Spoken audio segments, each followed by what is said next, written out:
Nacimos en un país lleno de fe, de creencias, donde siempre hemos salido adelante.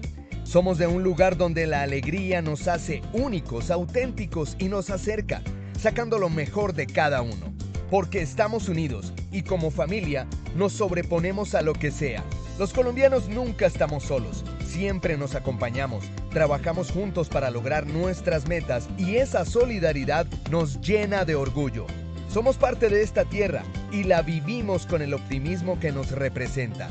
Y es que Colombia nos pertenece, la felicidad que nos caracteriza nos pertenece, las ganas de ayudar nos pertenecen, el optimismo nos pertenece, la vida nos pertenece.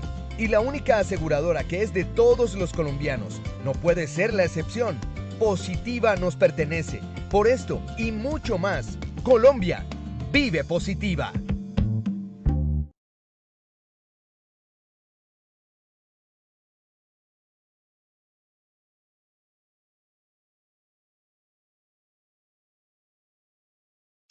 La empresa que nos espera. Estamos ante la transformación más intensa que han sufrido las empresas en toda su larga existencia. El cambio se venía anunciando con alta voz: Industria 4.0, digitalización, Big Data, 5G y el tsunami de nueva normalidad en que nos hemos sumergido y que ha generado un cóctel tal de condiciones de trabajo y necesidades de productos y servicios tan diferentes, que cuando miramos la empresa del año 2019, su recuerdo suscita en nosotros un reflejo de apariencias y emociones encontradas, que nos remonta a pensar en organizaciones de siglos pasados y los años que se vienen. Muy buenas tardes para todos nuestros estimados asistentes. Soy Lina Garzón y nuevamente estoy aquí acompañándolos en este importante panel. Nuevos hábitos laborales, la resiliencia y más resiliencia, el autocuidado, tratar de generar diseños nuevos, nuevas soluciones, nuevas formas de relaciones laborales, oportunidades y desafíos para la seguridad y salud en el trabajo. Bueno, hay un gran número de temas, tendencias, proyecciones y sueños que nos unen una vez más para hablar de la actualidad, para irnos acercando a tan esperada normalidad. Para mí es un gusto, como siempre, un placer compartir estos espacios con personas tan profesionales y comprometidas y, por supuesto, verlos a cada uno de ustedes conectados en cada espacio educativo que Positiva ejecuta para ustedes. Nos encontramos en el segundo panel virtual, sector salud y otros sectores, vacunación COVID-19 y reactivación económica desde la perspectiva de la seguridad y salud en el trabajo. Y quiero contarles que este panel es nuestra acción educativa número 369. Así es, hemos ejecutado hasta el día de hoy 369 acciones educativas durante este año 2021. Hemos ejecutado estos espacios educativos desde que inició la emergencia sanitaria, acompañándolos y comprometidos con la salud y bienestar de todos los colombianos. Gracias a todos los trabajadores que se encuentran hoy en este panel, gracias a quienes desde primera hora del día a las 8 de la mañana se conectan con nosotros, gracias por acompañarnos en este maravilloso proceso educativo, porque para Positiva el beneficio y la salud de todos los colombianos es nuestra prioridad. Sin más preámbulos, les damos la bienvenida a todos nuestros participantes y, como siempre, quiero invitar y presentarles al doctor Camilo Gómez Cristancho, vicepresidente de Promoción y Prevención de Positiva Compañía de Seguros, quien hoy nos acompaña nuevamente como líder del panel. Doctor Camilo, muy buenas noches, bienvenido. Lina, muy buenas noches para ti, muy buenas noches para todo el grupo de Educa, al ingeniero James, a Jennifer, a todo ese grupo de talentos que tenemos en el grupo de Educa que hacen que hoy lleguemos a esta nueva sesión de conocimiento, de aprendizaje. Un saludo para el ingeniero Fernando, quien se encarga de todo el tema técnico y logístico para cada una de estas presentaciones. Un saludo para quienes nos acompañan ya como auditorio, ese fiel auditorio que siempre hemos tenido acá en estos espacios.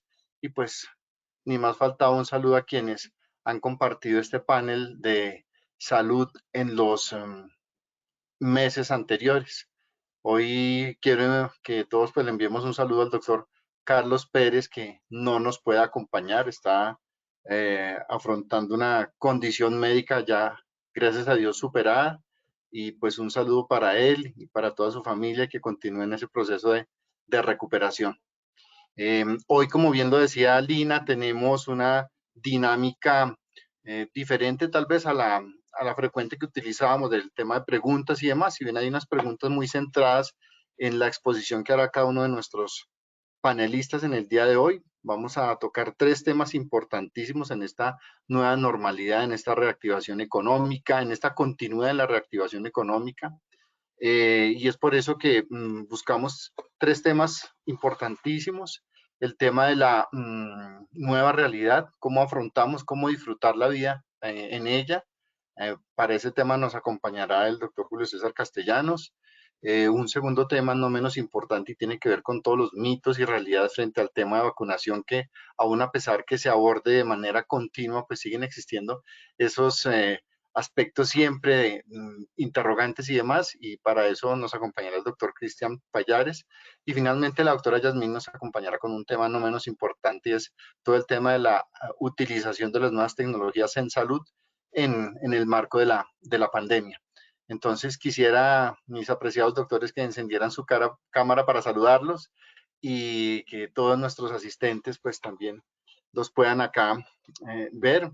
Un saludo, les solicito que pues hagan un saludo aquí a nuestra audiencia para nosotros pues poder así continuar con este proceso. Y ese primer saludo que quiero que hagamos pues es que desde su perspectiva en este momento que en la etapa de la pandemia que nos encontramos y específicamente con el talento humano en salud, yo sé que ustedes están muy cercanos a ellos por sus roles que tienen en sus organizaciones, nos hagan una breve percepción de cómo está ese talento humano en salud en este momento. Y quiero empezar por el doctor Julio César Castellanos, con su saludo. Gracias, Julio, por su compañía, como siempre. Muchas gracias y pues un saludo especial para todos. Y cómo estamos con el talento humano en salud, pues sometido a un alto grado de estrés, por lo cual todos los que somos gerentes o responsables de salud laboral tenemos que concentrarnos en dar el mayor bienestar y el apoyo a ese talento humano. Nosotros no podemos controlar lo que está pasando fuera ni las decisiones que tomó la gente sobre su autocuidado, pero sí podemos y debemos controlar y desarrollar programas de apoyo a nuestro personal. Por tanto, esa es la invitación a hacer un énfasis muy grande en el trabajo psicosocial de nuestros programas de salud laboral. Gracias, Julio. Yasmín, muy buenas noches. Buenas noches a todos, buenas noches Camilo, buenas noches a los panelistas como siempre, doctor Pallares, doctor Castellanos y al equipo técnico de ARL Positiva. Comparto un poco lo que menciona el doctor Castellanos. En estos momentos, digamos que creo que estamos viviendo un proceso de soporte frente al tema de la capacidad de gestión, y yo podría llamar hospitalaria, independientemente del nivel de atención, digamos, en donde está presente, teniendo en cuenta un poco las situaciones poblacionales que está viviendo no solamente Colombia, sino también el mundo. Ayer particularmente identificábamos una noticia con países como Argentina, en donde pues los temas de los viajes estaban autorizados y en estos momentos no están pudiendo ingresar nuevamente al país por pues las medidas de precaución que se están tomando en algunos países frente a las oleadas y sobre todo a la nueva presentación de casos y de eventos pues no deseados como las mortalidades y las hospitalizaciones en los servicios de atención. Gracias, Yasmín. Y el llamado es a continuar pues trabajando muy de la mano, no solamente con el servicio, digamos, de atención, sino con el proceso de autocuidado que mencionaba el doctor Castellano. Muchas gracias, Yasmín. Cristian, buenas noches. Hola, doctor Camilo, buenas noches y buenas noches para la doctora Yasmín y el doctor Castellanos y la gente que nos acompaña. La verdad estamos en una situación difícil, estamos bastante cansados, creo que estamos cansados desde hace meses, pero ahora muchísimo más. Y yo empezaría diciendo que Las acciones individuales en esta pandemia son lo que va a generar el gran impacto colectivo, sobre todo en este momento para controlar un poco la situación que vive nuestro país. Yo creo que muchos conocen las cifras, pero para los que no conozcan las cifras, les cuento que estamos en los primeros puestos de mortalidad del COVID ajustado por tamaño poblacional. Que tenemos un incremento de casos que no ha cedido en estas últimas semanas, una tendencia que es una situación muy crítica, que las instituciones hospitalarias están colapsadas, aunque eso ya no salga en las noticias, y están colapsadas desde hace más de 2 semanas, ¿ya? Y estamos aguantando y resistiendo con lo que podamos. Entonces creo que me uno al mensaje del doctor Castellanos y la doctora Yasmín en el sentido de que la acción individual que todos podemos hacer desde nuestro ambiente y desde nuestra realidad es el autocuidado, independiente de si estás o no estás inmunizado. Si cada uno de nosotros no hace eso, eso tiene un impacto a gran escala que va a terminar de quebrar más el sistema de salud. Y el impacto no es solamente en pacientes COVID. Yo quiero recordarles que el impacto es en todas las enfermedades en general, porque limitar nuestra capacidad de operación limita la capacidad de continuación de tratamientos, manejos médicos y cirugías en el hospital. Entonces creo que el llamado hoy más que nunca es realmente al autocuidado. Muchas gracias, Cristian. Para continuar con la propuesta de dinámica para el día de hoy, entonces, quiero darle la palabra al doctor Julio César Castellanos con la primera presentación y estemos muy atentos porque tanto de esta presentación como las siguientes nos van a entregar unos elementos bien interesantes de entender la dinámica o de comprender todo lo que representa lo que ustedes mismos han dicho, el autocuidado, la persistencia en esas medidas que son las que pueden garantizar y que son las que hemos visto que son de las más efectivas en el control de la magnitud de las cifras que tenemos en este momento en el país. Doctor Castellanos, entonces le doy la palabra para que por favor inicie con su presentación. Muchas gracias. Bueno, muchas gracias a ustedes. Vamos a hacer una presentación para el tiempo asignado muy concreta y vamos a presentar un tema que lo llamo disfrutar la vida en la nueva normalidad. Y vamos al final a entender por qué estoy planteando ese título para esta presentación. Cuando hablamos de la pandemia, incluso algunos medios de comunicación me dicen, ¿cuándo va a acabar esta pesadilla? Esto es un desastre. ¿Cuándo volveremos a la normalidad? Esas preguntas, pues como vamos a ver, lo de pesadilla y desastre depende cómo lo analicemos. El desastre sí real lo tenemos en los sistemas de salud que están viéndose al borde del colapso y a su máxima capacidad para atender no solamente a los pacientes COVID, sino a los no COVID. Pero la normalidad, pues es algo mucho más complejo. Recordemos que la pandemia inició, o formal u oficialmente, el 11 de marzo del 2020, cuando el director general de la OMS en una rueda de prensa declaró la pandemia.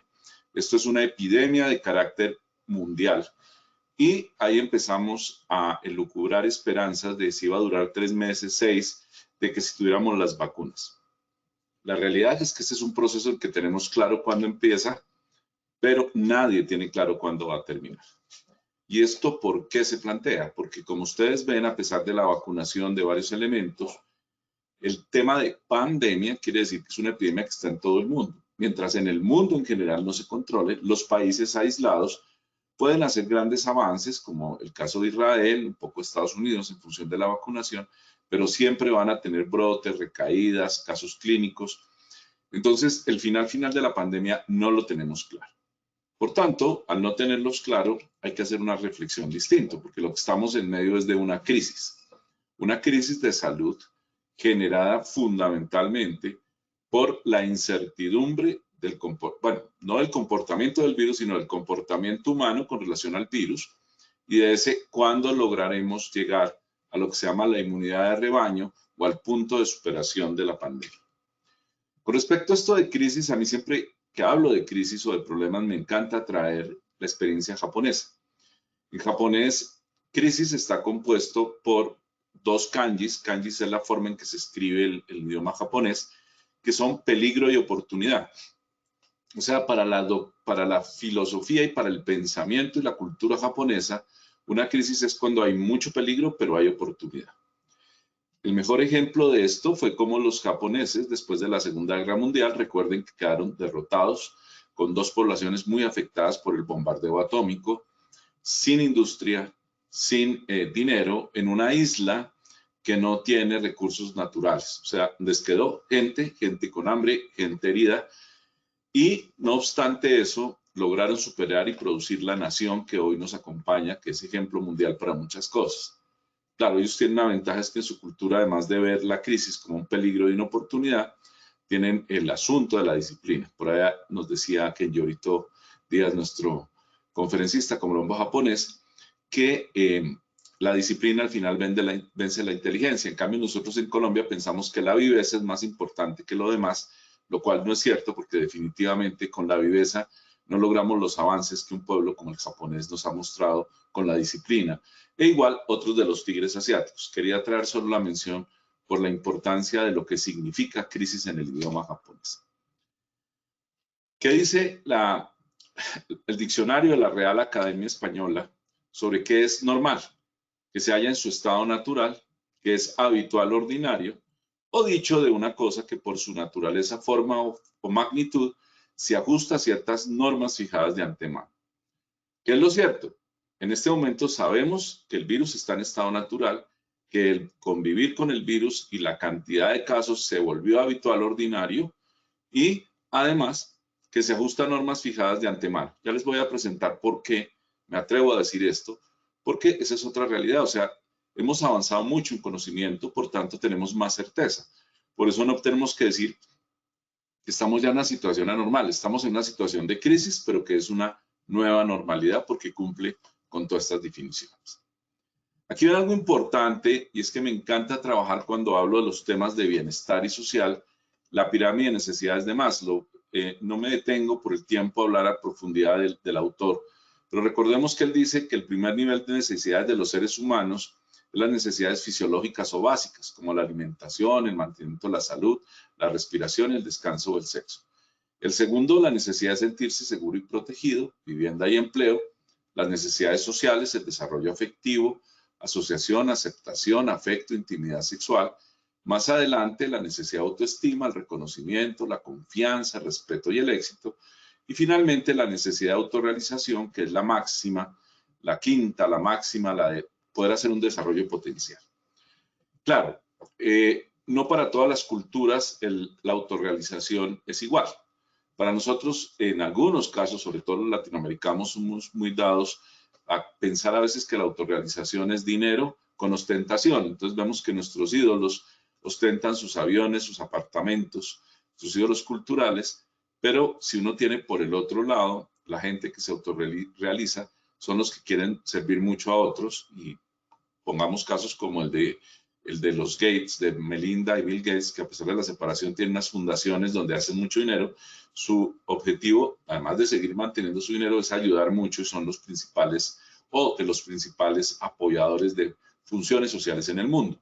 Y en el extremo, pues están en la cultura de la India, los brahmanes, cuya máxima autorrealización es la renunciación a todo lo terreno, a todo lo corporal y la espiritualidad pura. O sea, miren cómo la autorrealización cambia de acuerdo con la cultura. Por eso es tan importante que nosotros definamos cuál es nuestra autorrealización y cada uno conocernos, y al final pues voy a presentar unas recomendaciones sobre esta nueva normalidad y la atención de las necesidades básicas. ¿Qué sabemos de la enfermedad por COVID? Sabemos cómo se causa y se transmite. O sea, sabemos el virus, lo tenemos identificado. Es más, le hacemos seguimiento a las cepas. Conocemos las medidas preventivas para disminuirlas. Lo sabemos desde el comienzo y las hemos refinado. Ya sabemos qué no hay que hacer, sabemos qué hay que hacer y sabemos que es efectivo. También tenemos un manejo estándar para su agudización. Cuando las personas están graves, sabemos cómo se manejan, qué se debe hacer con ellos. Y conocemos el riesgo de mortalidad y sus secuelas. Como lo hemos dicho en programas anteriores de esta serie educativa positiva, el virus es mortal en el 1% de la población. Lo que pasa es que se transmite rápido y sabemos que el riesgo de no cumplir las medidas de seguridad aumenta, y ya hemos aprendido mucho sobre las secuelas del COVID, lo que se llama el síndrome post-COVID, del cual con mucho gusto en preguntas si quieren hablamos. Y finalmente, la otra cosa importante que también sabemos es que tenemos vacunas y sabemos cómo se comportan esas vacunas, y sobre esto no hablo porque el doctor Pallares se va a detener en esto. Entonces, la realidad es que tenemos una enfermedad bien conocida, una enfermedad que tiene medidas de control. El problema es la conciencia y asimilación de esas medidas de control. En cuanto a incidencia y prevalencia, la COVID-19 afecta a algunas personas en lo físico, pero nos afecta a todos en lo mental. Recordemos que muchos fuimos COVID asintomáticos, otros fueron COVID leves, la mayoría, y hay un pequeño grupo grave que requiere hospitalización, otros cuidado intensivo, pero todos estamos afectados en lo mental. Que hay algo importante, lo hemos dicho en varias ocasiones, pero hay que empezar a reconocer esa afectación mental para empezar a trabajar. Una cita muy corta, este es un primer estudio que se hizo en abril del 2020 y dice que sobre el aislamiento social y la salud mental, y habla de cómo la permanencia de semanas y meses de ese estado de temor en sí misma es capaz de provocar desajustes emocionales que son tanto más graves cuanto menos recursos mentales posea el sujeto sometido a esta condición. Incluso esta situación reciente en Colombia de esa violencia, de problemas de salud pública, de seguridad pública, y ese no cumplir las medidas, yo pienso que no son al azar, sino son una consecuencia de todo el desajuste emocional acumulado que traíamos de este tiempo. Y eso hay que reconocerlo. Además que los colombianos traemos un proceso de usar con todo este tema de orden público, el conflicto armado, etcétera, etcétera, delincuencia, narcotráfico, de un desbalance a veces en los recursos mentales que es mayor o menor en las otras personas. Entonces lo que estamos enfrentando es una pandemia, y es mi concepto, en este momento con una meseta alta de casos, pero que en general tiene un fundamento en la salud mental. Y eso, pues es claro que además no nos hemos sabido comunicar, como reconocíamos en el panel anterior, y los mensajes, pues no han servido, no voy a decir que para nada, pero para bien poco. Este es otro estudio reciente que se hace en varios países y muestra, este ya es reciente, a diferencia del otro, este ya es del 2021, que muestra que el 50.9% de la población en varios países del mundo mostró rasgos de ansiedad, 57.4% mostró rasgos de estrés y 58.6% presentó depresión. Que las personas de 18 a 24 horas, las mujeres y personas en relaciones no matrimoniales experimentaban estrés, ansiedad y depresión. Un número prolongado de días en cuarentena se asoció con aumento de estrés, la ansiedad y la depresión. La presencia familiar produjo bajos niveles de estrés, ansiedad y depresión. La falta de ejercicio se asoció con aumento del estrés, la ansiedad y la depresión. Finalmente, la conclusión es que el estrés, la ansiedad y la depresión prevalecen de manera abrumadora en todo el mundo durante esta pandemia. Este es un estudio que el que esté interesado me puede mandar un correo y le mando un poco más de información. Esto fue facilitado gracias a la presidencia del doctor Santa Cruz, presidente de la Sociedad Colombiana de Psiquiatría. ¿Qué quiere decir esto? Que tenemos que vivir en la nueva normalidad. Y empecemos por hablar entonces de las necesidades de Maslow, y vamos a plantearlo en nivel ascendente. El primer nivel, de lo más sencillo, recordar las medidas de bioseguridad, el uso del tapabocas, el distanciamiento, el lavado de manos y la ventilación de los sitios. Cada vez toma más importancia la ventilación y el aislamiento físico.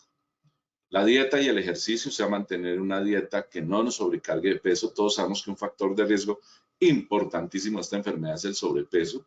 Entonces hay que tener una dieta adecuada de acuerdo a nuestras necesidades, pero que no nos vaya a generar sobrepeso y no nos desbalancee el sistema de salud. Hacer ejercicio, fundamental, mínimo 4 o 5 veces a la semana. Tomar sol, una cosa es el aislamiento y la precaución, pero hay que tomar sol. Los niveles altos, los niveles muy bajos de vitamina D se relacionan también con mala evolución de los pacientes con COVID. Y vacunarse. Definitivamente, pues en Colombia no tenemos sí tenemos personas que no se vacunan, pero son la minoría, pero es clave vacunarnos y consultar oportunamente. Esto es clave y son puras necesidades, atención de las necesidades básicas de estar vivo. También hemos visto que si bien hay personas que fallecen independiente del manejo que reciban, la mejor evolución ha estado en quienes consultan oportunamente y ante los signos tempranos de dificultad respiratoria o de baja saturación, consultan, se les inicia el tratamiento y tienen mejor respuesta. En cuanto a lo social, en cuanto a la seguridad, aquí la seguridad, en cambio, no es pedir más policía para que nos exija usar los tapabocas, no es pedir más que las entidades pongan vigilantes para mantener el distanciamiento, no, es cada uno de nosotros cuidarnos, mantener la distancia, cuidar nuestra salud mental, que es fundamental. Sobre esto hay un montón de ayudas y soportes que pues lo podemos hablar quizás en la siguiente sesión, nos podemos centrar más en la salud mental y aislarnos cuando estemos asintomáticos. En este momento no es que la gripa pueda ser COVID, es que toda gripa es COVID hasta que no se demuestre lo contrario. Con unos niveles de prevalencia tan altos como los que tenemos, es clave por la seguridad de todos, además de cumplir nuestras propias medidas, aislarnos cuando estemos sintomáticos y cuidar nuestra salud mental, porque en la medida en que cada uno de nosotros cuide nuestra salud mental, generamos un entorno mucho más seguro para todos. O sea, si llegamos a cumplir las medidas de seguridad por un hábito de salud mental y no como una harta obligación, vamos a mejorar la seguridad individual y colectiva. ¿Qué pasa con lo afectivo? Hay que cuidar a los otros cuidándonos, vivir el afecto, compartir socialmente pero con medidas de cuidado. Y de paso, perdonar y ser perdonado, hablar con la gente, con la familia. Incluso yo propongo mucho que es un momento de cuando hay tantos muertos y hay muerto en familia, hablar sobre la muerte, qué es lo que pensamos el día que nos toque. O sea, establecer unos vínculos afectivos sobre esa realidad que no es deseada de tener que morir de COVID, pero que es tan importante para que la familia establezca vínculos afectivos de manera que en el momento final que se puede dar por esta epidemia todos tengamos más claro qué es lo que hay que hacer. Entonces hay que compartir el afecto, y compartir el afecto es compartir temores, saber qué piensa el otro. Hoy veía en televisión un caso de una persona, le decían el faraón en Chiborodoy, que él quería ser enterrado, murió de COVID, o sea, tiene que ser cremado.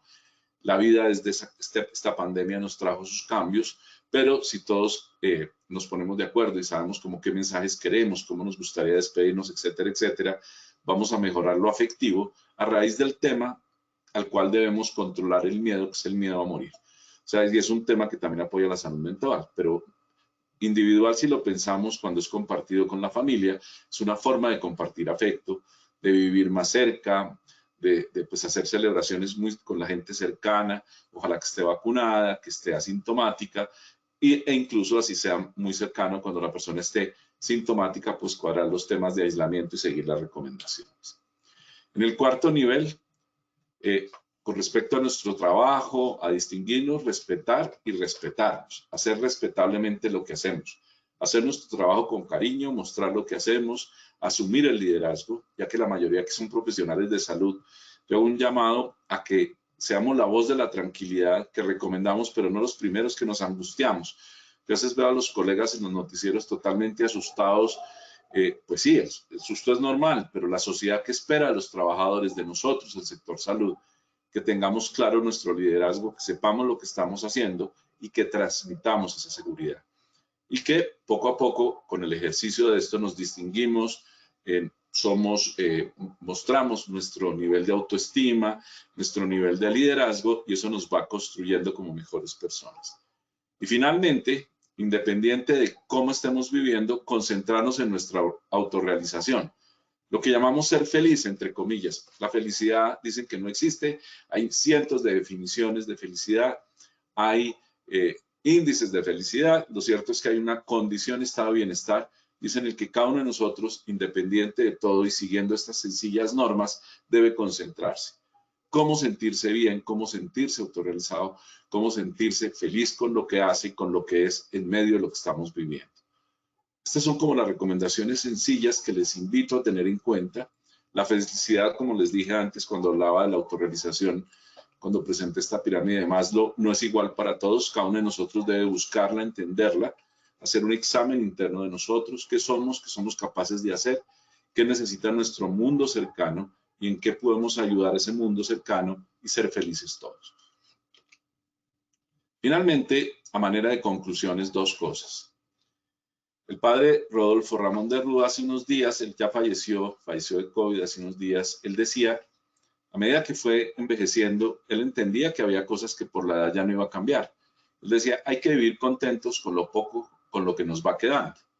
Entonces, cuando uno está ante algo inexorable y que no tiene control, porque realmente nota que no, por eso hay que vivir contento con lo que nos va quedando. Ante lo inexorable, pero mejorar nuestra vida, mejorar nuestros ingresos, mejorar nuestra calidad y apoyar la calidad de otros no es inexorable, eso lo podemos hacer. Pero cuando ya algo se ve como muy grande, hay que vivir contentos con lo que nos va quedando. Y esta frase del padre Rodolfo Ramón de Ruque me parece muy importante para retener. Si yo no puedo sino salir con tapabocas, hay que vivir contento usando el tapabocas. Si no puedo ir a sitios de deportes, discotecas, eso que me gustaba hacer, que todavía no está abierto y durará mucho en abrirse, pues hay que vivir contentos sin eso.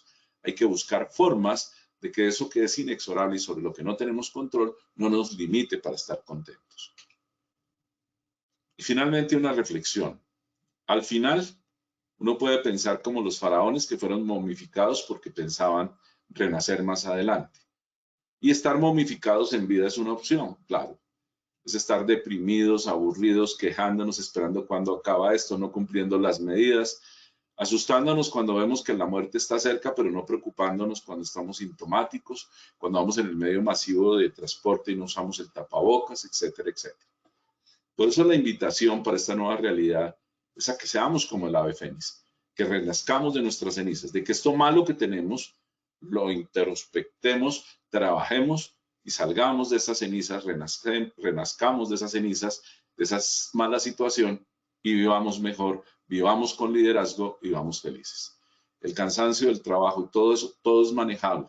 Y todo es manejable si nos dedicamos, si nos sentimos y nos dedicamos a ser felices.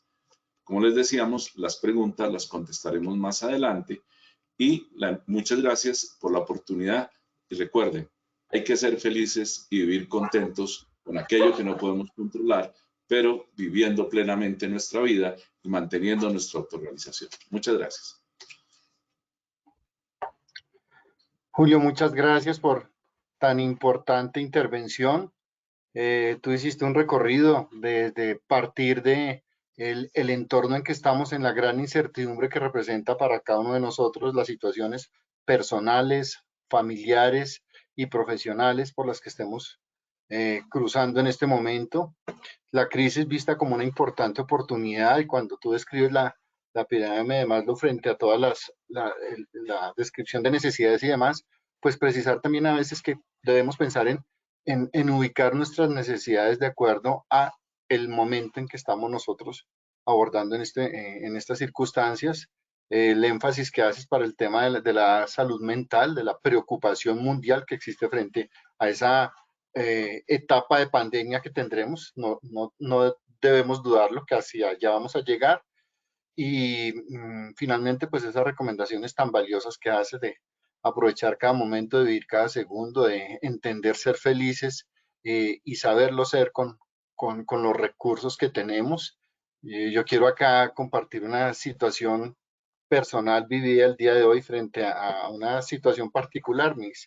Mi hijo menor está próximo a graduarse, el viernes es la ceremonia de graduación y por algunas circunstancias particulares hay algunos de sus compañeros que, incluso mi hijo, está con una prueba de COVID positivo el día de hoy y pues la ceremonia presencial no se va a poder hacer en el colegio el día viernes por el temor, por la angustia que produce en los padres. Y uno de los padres de familia escribía, y por eso traigo eso a colación ahora en lo que está diciendo en la intervención que tuvo Julio César, y es que decía uno de los padres, no entremos en angustia, no entremos en desesperación, no entremos a juzgar quién fue el responsable o no, pero pensemos que ustedes o tenemos la oportunidad de ver a nuestros hijos graduarse el día de hoy, así sea de manera virtual. ¿Cuántos padres no han podido compartir o no lograron compartir ese momento de graduación, ya sea de una carrera universitaria, de una educación básica primaria, de un bachillerato, porque ya no están, ya ni siquiera pueden a través de un medio virtual acompañar una ceremonia de este tipo? Entonces, debemos de verdad, quienes no hemos sido tan golpeados por el tema del COVID, porque a cada uno de nosotros nos ha tocado de diferente magnitud, agradecer todo lo que tenemos y valorar cada cosa que tenemos y salir adelante. Y es un reto para los profesionales de la salud, como bien lo mencionaba Julio César, el mantener esa primera línea de consuelo, de esperanza y de optimismo para todo lo que representa ese dolor grande para las familias que pierden seres, como si estuviéramos en una batalla y que cada día salieran unos nuevos luchadores, unos nuevos guerreros a estar en esa primera línea y con esa incertidumbre grande, importante de saber si pueden o no mantener con vida y pueden mantener ese contexto familiar que esta propia pandemia ha llevado a que se genere también esa importante desestabilización por la pérdida de seres tan importantes. Gracias, Julio César, nuevamente por tu intervención, por esa reflexión tan importante que dejas en cada uno de nosotros. Hay una pregunta que ha hecho alguien del auditorio del chat. No sé si Lina, tú quieres de una vez que entremos a plantearla, que a Julio César, por favor. Gracias, Lina. Claro que sí, doctor. Sí, señor. Bueno, quiero invitar al doctor Julio César que nos acompañe nuevamente. Bueno, doctor, excelente conferencia de gran profundidad y aporte sobre cómo disfrutar la vida en la nueva normalidad. La pregunta está orientada a lo siguiente. Disfrutar la vida tiene un gran componente de paz interior, salud mental y emocional.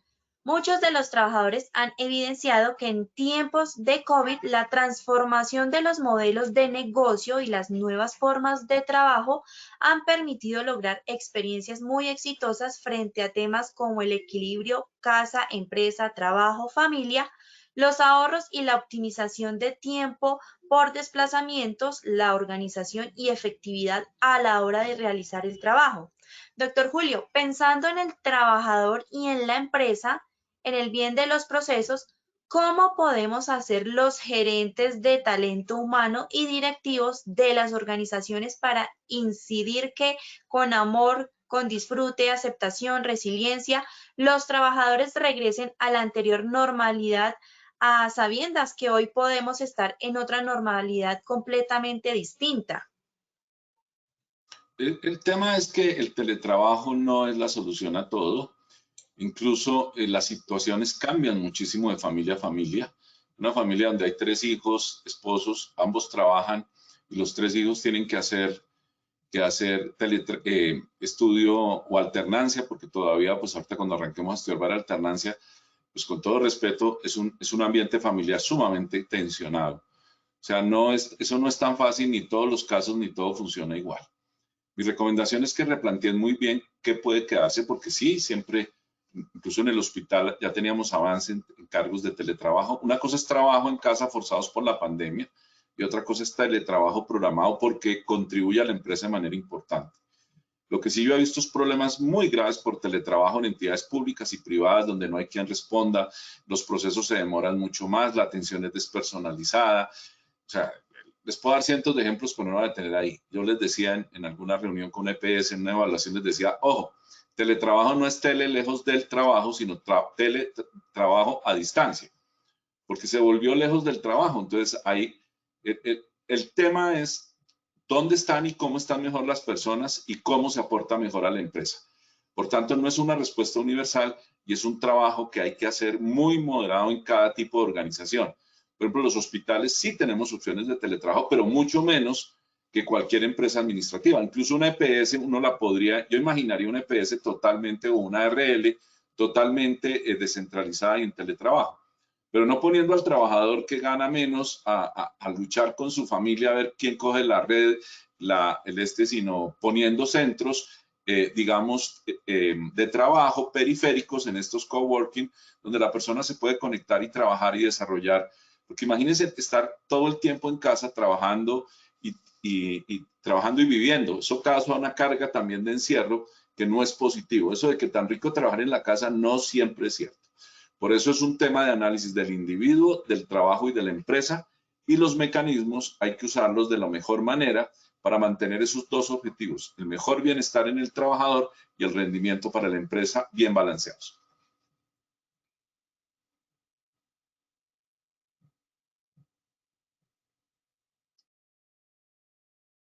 Doc, no te escuchamos. Activa tu micrófono, porfa. Gracias. Bueno, muchas gracias, Julio César, por la respuesta. Y yo quiero agregar algo que también he mencionado en algunos espacios, y es que no podemos pensar que la protección hacia un trabajador desde las áreas de talento humano solo se centre en garantizar que esté tal vez ya con un esquema de vacunación completo. Los trabajadores en este momento piden que efectivamente esas medidas de prevención, de protección, desplazamientos, lo que decía Julio César, espacios de coworking cerca tal vez a sus sitios de vivienda, empiecen a implementarse, porque yo creo que no hay momento más importante y trascendental para el mundo del trabajo, y es la sensibilidad que se debe tener desde las áreas de talento humano para acercarse a las necesidades que tienen las poblaciones trabajadoras, y no pensando no solo en el trabajo, sino en ese entorno familiar que hace parte de su cotidianidad. Vamos entonces quiero invitar al doctor Cristian Pallares para que aborde este tema tan importante también, no menos importante, que tiene que ver con todos los mitos y realidades frente a todo el proceso de vacunación. Tenemos varios tipos de vacunas en Colombia, tenemos una serie de poblaciones ya con una importante cobertura, pero como decía yo al comienzo, no nos alejamos de la pregunta, de la inquietud diaria que puede existir, que si puedo consumir alcohol después de la vacunación, que si me puedo tomar un vino, ¿no? Bueno, una serie de cosas que escucha uno, y quisiera, Cristian, con tu acostumbrada capacidad de manejar estos temas, nos permitas acercarnos a este tema. Muchas gracias, Cristian. Claro que sí, doctor. Bueno, no, con muchísimo gusto. Permítanme un segundito. ¿Están viendo ustedes allí mi pantalla? Sí, señor. ¿Sí se ve bien? Muy bien. Listo, perfecto. Es que tengo otra allí, pero tengo que minimizarla. Listo. Bueno, entonces yo voy a tratar de desmitificar algunas de las cosas más importantes que se escuchan, o que los rumores que existen con respecto a la vacunación, y les voy a hablar brevemente mientras voy pasando las diapositivas de cada uno de esos mitos y del por qué estos son mitos y leyendas urbanas y no hacen parte de la realidad. Este es el primero, que es quizá el rey de todos los mitos con respecto a las vacunas. Y es que algunas personas mencionan de que las vacunas se desarrollaron en tiempos récord, que esto es prácticamente imposible, que cómo se pudo hacer una vacuna tan rápido si nunca se han hecho vacunas tan rápido. Bueno, entonces, hay algo importante que tenemos que tener en cuenta para identificar esto. Lo primero es que no existe un tiempo determinado para ningún medicamento, incluyendo vacunas, para que se desarrolle. Es decir, las vacunas, al igual que todos los medicamentos, deben pasar por fases de la investigación. Estas fases de la investigación, que son 3 fases antes de que finalmente, cuando se demuestra eficacia y seguridad en los estudios fase 3, es en ese momento en el que sale al mercado cualquier medicamento, incluyendo una vacuna. Bueno, estas fases no tienen tiempos. No tienen tiempos. No quiere decir que el fase 3 dure 5 años, 7 años, que los fase 1 duren 2 meses, 3 meses, que no funciona de esta manera. ¿Cómo funciona? Funciona con 2 cosas. La primera se llama plata, o sea, dinero. Si hay suficiente dinero, la investigación avanza. ¿Por qué? Porque las pruebas son costosas y los primeros estudios son costosos, incluyendo los ensayos clínicos, que son, en términos metodológicos de investigación, estudios supremamente caros. Aquí el cuestionamiento debería ser: ¿por qué nosotros en el mundo no hemos priorizado la salud por encima de otras cosas?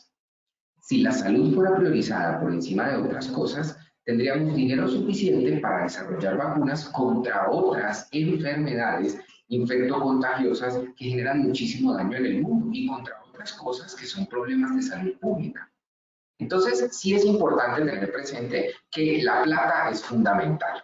Y en la pandemia, donde se ha dado tanto dinero, millones de dólares para la generación de la vacuna, el impulso es gigantesco. Al ser gigantesco el impulso, ¿qué significa esto? Significa que se puede desarrollar muchísimo más rápidamente una vacuna. Y el segundo componente importante para probar un medicamento es que tengamos personas susceptibles. Pero pues en el marco de una pandemia hay una cantidad de personas que pueden ofrecerse como voluntarios y que tú puedes reclutar para probar si las vacunas finalmente son eficaces y seguras. Ninguna de las vacunas aprobadas que tenemos disponibles en este momento se han saltado ninguno de esos procedimientos. Algunas personas, y aprovecho para mencionarlo, dicen, es que la vacuna tuvo una aprobación de emergencia. Eso significa que la aprobación de emergencia se da por la situación que tiene el mundo, pero no se comprobó la seguridad y la eficacia. Les quiero hablar de la aprobación de la emergencia, que es un mito que va muy de la mano con esto. Una cosa es que tú termines tus materias y que te digan el grado, lo vas a hacer en 3 meses, y otra cosa es que tú termines tus materias y que te digan, vamos a hacer una excepción y te vamos a graduar en 15 días. Eso se llama aprobación de emergencia. Es papeleo. No son estudios, es papeleo.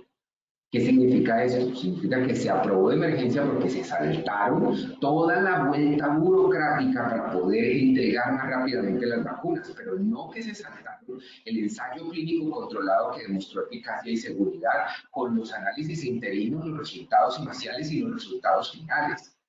Esto es una realidad que está disponible porque los ensayos clínicos controlados con todos sus análisis internos se publican en Internet, o sea, eso está disponible para que todo el mundo lo pueda ver y es algo transparente.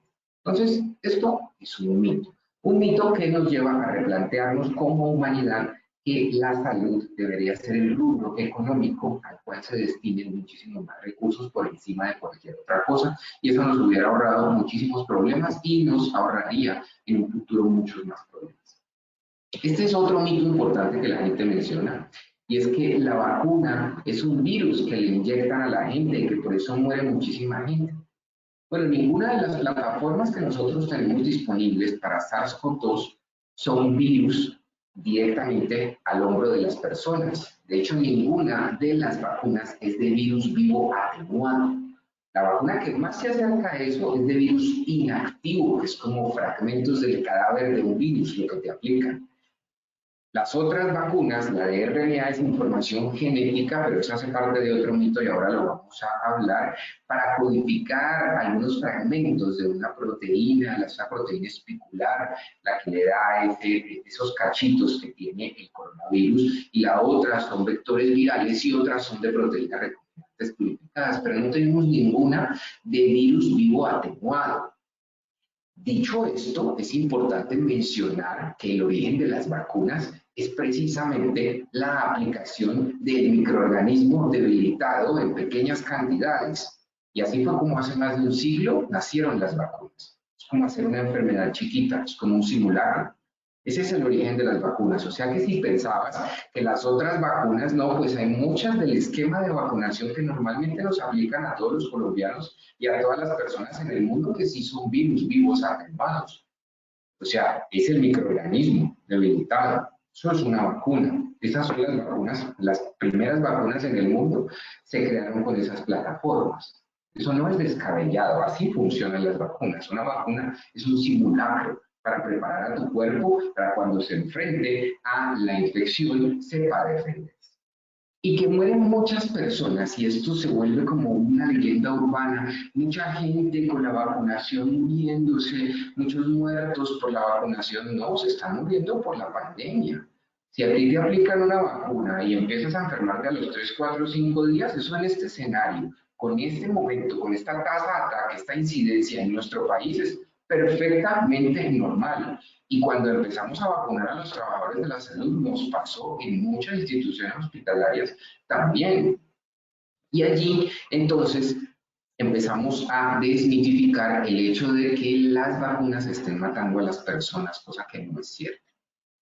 Que las vacunas alteran nuestro DNA y entonces las personas se van a volver mutantes, y este es otro mito muy frecuente que se escucha todo el tiempo. Bueno, este mito surgió de la nueva tecnología que tenemos en plataformas de vacuna, que son las vacunas de RNA. Las vacunas de RNA son vacunas nuevas, esa es una plataforma innovadora.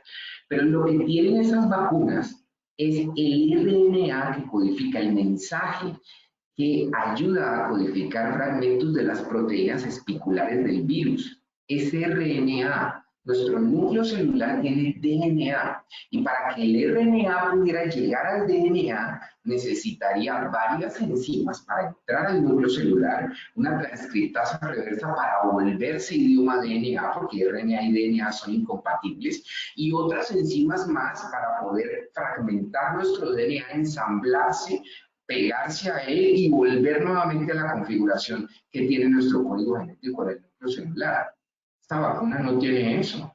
De hecho, el RNA mensajero no va a durar más de 3 o 4 días haciendo lo que tiene que hacer en los ribosomas para generar esas proteínas espiculares. O sea, no va a demorar más tiempo. La vacuna no va a cambiar tu código genético.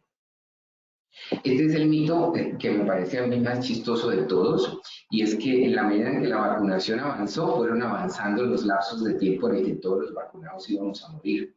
Entonces, primero, las personas con la vacuna decían que inmediatamente se moría el 20% de la población. Creo que todos escucharon eso, ¿no?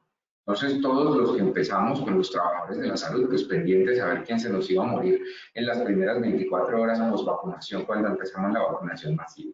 Pero después dijeron que no, que era en 2 meses que se moría el 20% de la población. Cosa que no ha ocurrido. Después que en 6 meses, en 1 año, y ahora van en 2 años, claro, porque pues el tiempo va avanzando y la gente no se va muriendo, pues entonces el mito, para que el mito persista hay que ampliar un poco más el tiempo. Entonces ya ahora pues nos vamos a morir es en 2 años, y no nos vamos a morir pues en los pocos meses como mencionaba por efectos de la vacuna. Esto evidentemente es un mito, y más que un mito, pues es una mentira bastante mala, porque tiene que cambiar en la medida en que va avanzando la velocidad de la vacunación y en la medida en que los inmunizados van sobreviviendo.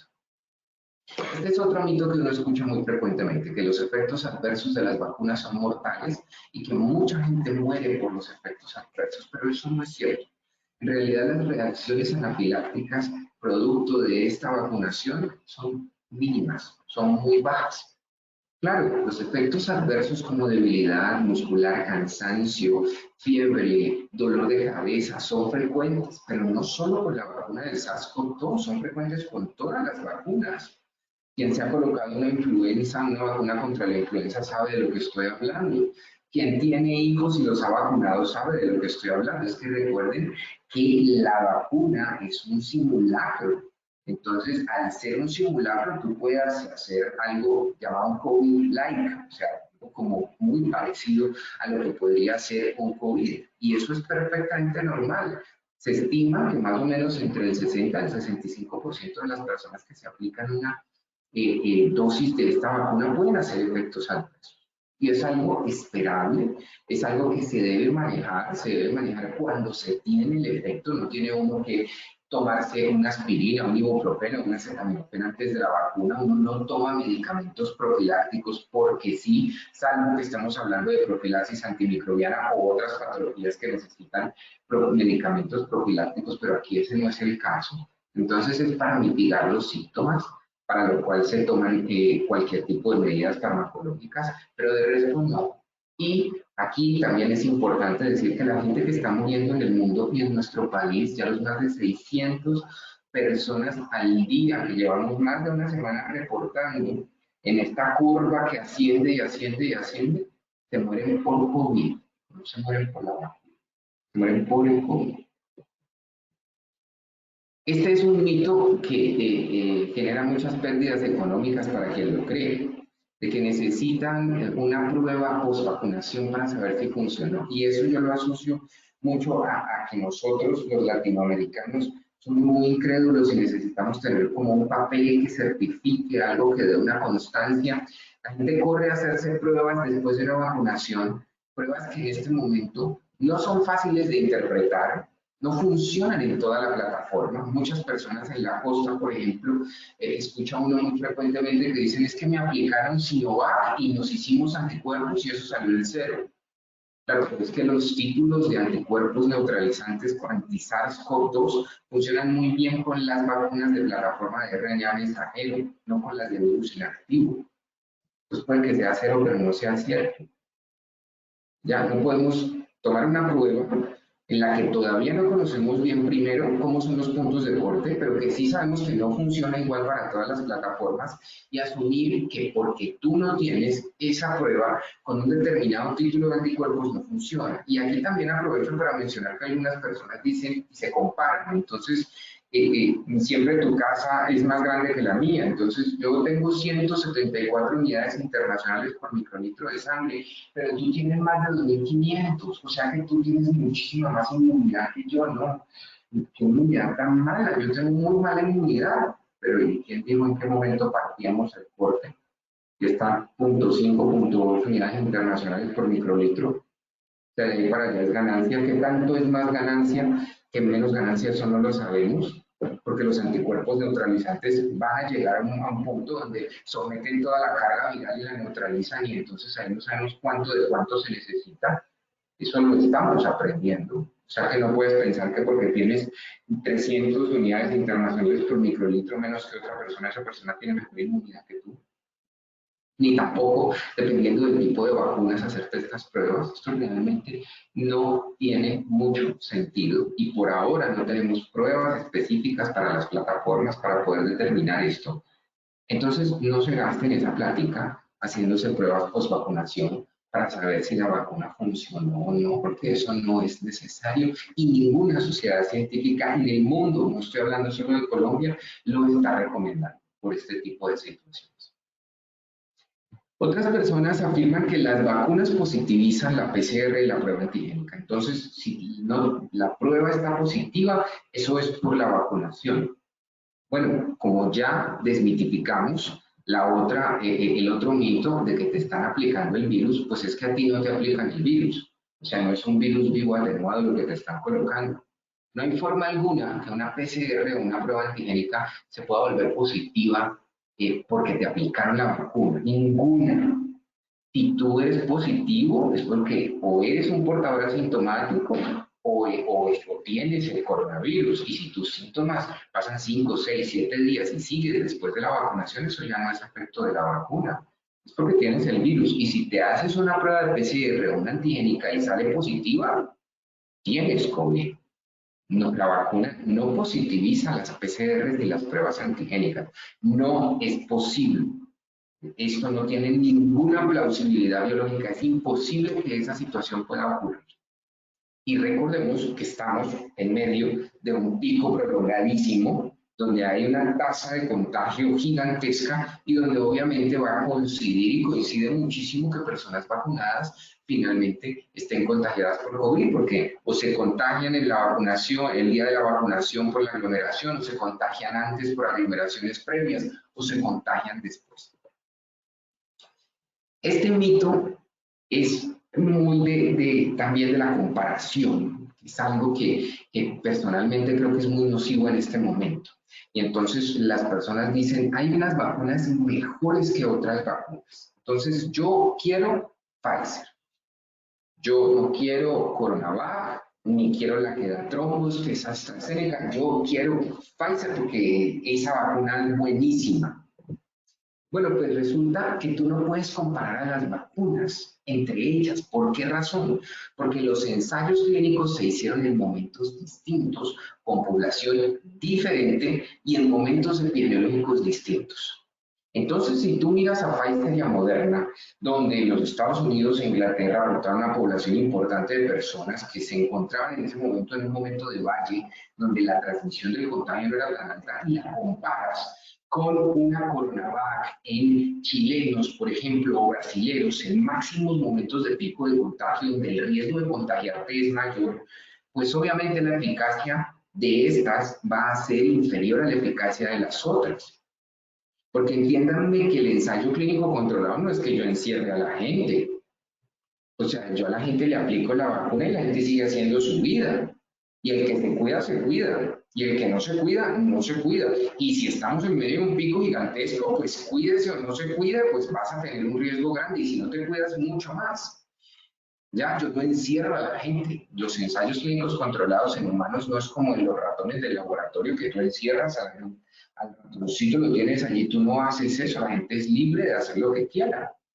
Entonces, no pensemos que porque vemos mayores números en términos porcentuales de eficacia, significa que esa vacuna es mejor que la otra, porque eso no es cierto, no las podemos comparar. De hecho, dependiendo del escenario y de la tasa de contagio, la eficacia de todas puede variar. ¿Qué es lo importante? Que la eficacia de todas supera el 50%, que es un punto importante en términos de eficacia terapéutica. O sea, que te está dando la oportunidad de disminuir la carga de la enfermedad. Y para eso es para lo que sirven las vacunas, para disminuir la carga de la enfermedad, no para que no te dé ya más la enfermedad, es para disminuir la carga de la enfermedad. Ese es el objetivo inicial. Este es un mito que ha ganado mucha fuerza en nuestro país por las decisiones que ha tomado el gobierno. Y es que los tiempos entre dosis y dosis de las vacunas son estrictos y se deben cumplir. Entonces uno dice, mira, Cristian, es que hablándolo puntualmente con Pfizer, que es con el que está la situación en nuestro país, es que Pfizer dice que son 21 días. Y entonces, pues, son 21 días y ellos dicen que no se comprometen con la eficacia más tiempo, claro. Y están haciendo bien su labor, porque ellos hacen el ensayo clínico y dicen, mire, mi ensayo clínico yo lo hice con 21 días de diferencia entre una y la otra. Pero es que hay otra cosa después de los ensayos clínicos, que son esos estudios fase 4, esos estudios post-marketing, y los ingleses han documentado que espaciar las dosis no compromete la eficacia de la primera dosis. Y esto no solamente lo probaron ya los ingleses, los asiáticos lo probaron con CoronaVac. Por eso ustedes ven que la vacuna de CoronaVac se puede poner al día 28 o al día 56. Y demostraron que no se comprometía la inmunidad que genera la primera vacuna y que no se perdía la primera vacuna, que de hecho prolongar los tiempos aumentaba la cantidad de anticuerpos neutralizantes. Y ahora, recientemente, hablando de esa probable tercera dosis, o sea, booster, que se puede dar, esa es precisamente la teoría que usaron para empezar a probar esto. Todavía no está publicado el estudio de esta situación, pero después de ampliar las dos dosis, a los 6 meses están probando dar una tercera dosis adicional para subir los títulos de anticuerpos. Entonces no nos cerremos a decir es que este es el tiempo y este es el tiempo, y eso no pasa solo en vacunas, eso pasa en muchos tratamientos que se le dan a los pacientes. Cuando los estudios post-marketing empiezan a ver el tiempo, dicen, venga, pero mire que prolongarlos da este efecto. Y entonces allí empiezan a validarse también los tiempos.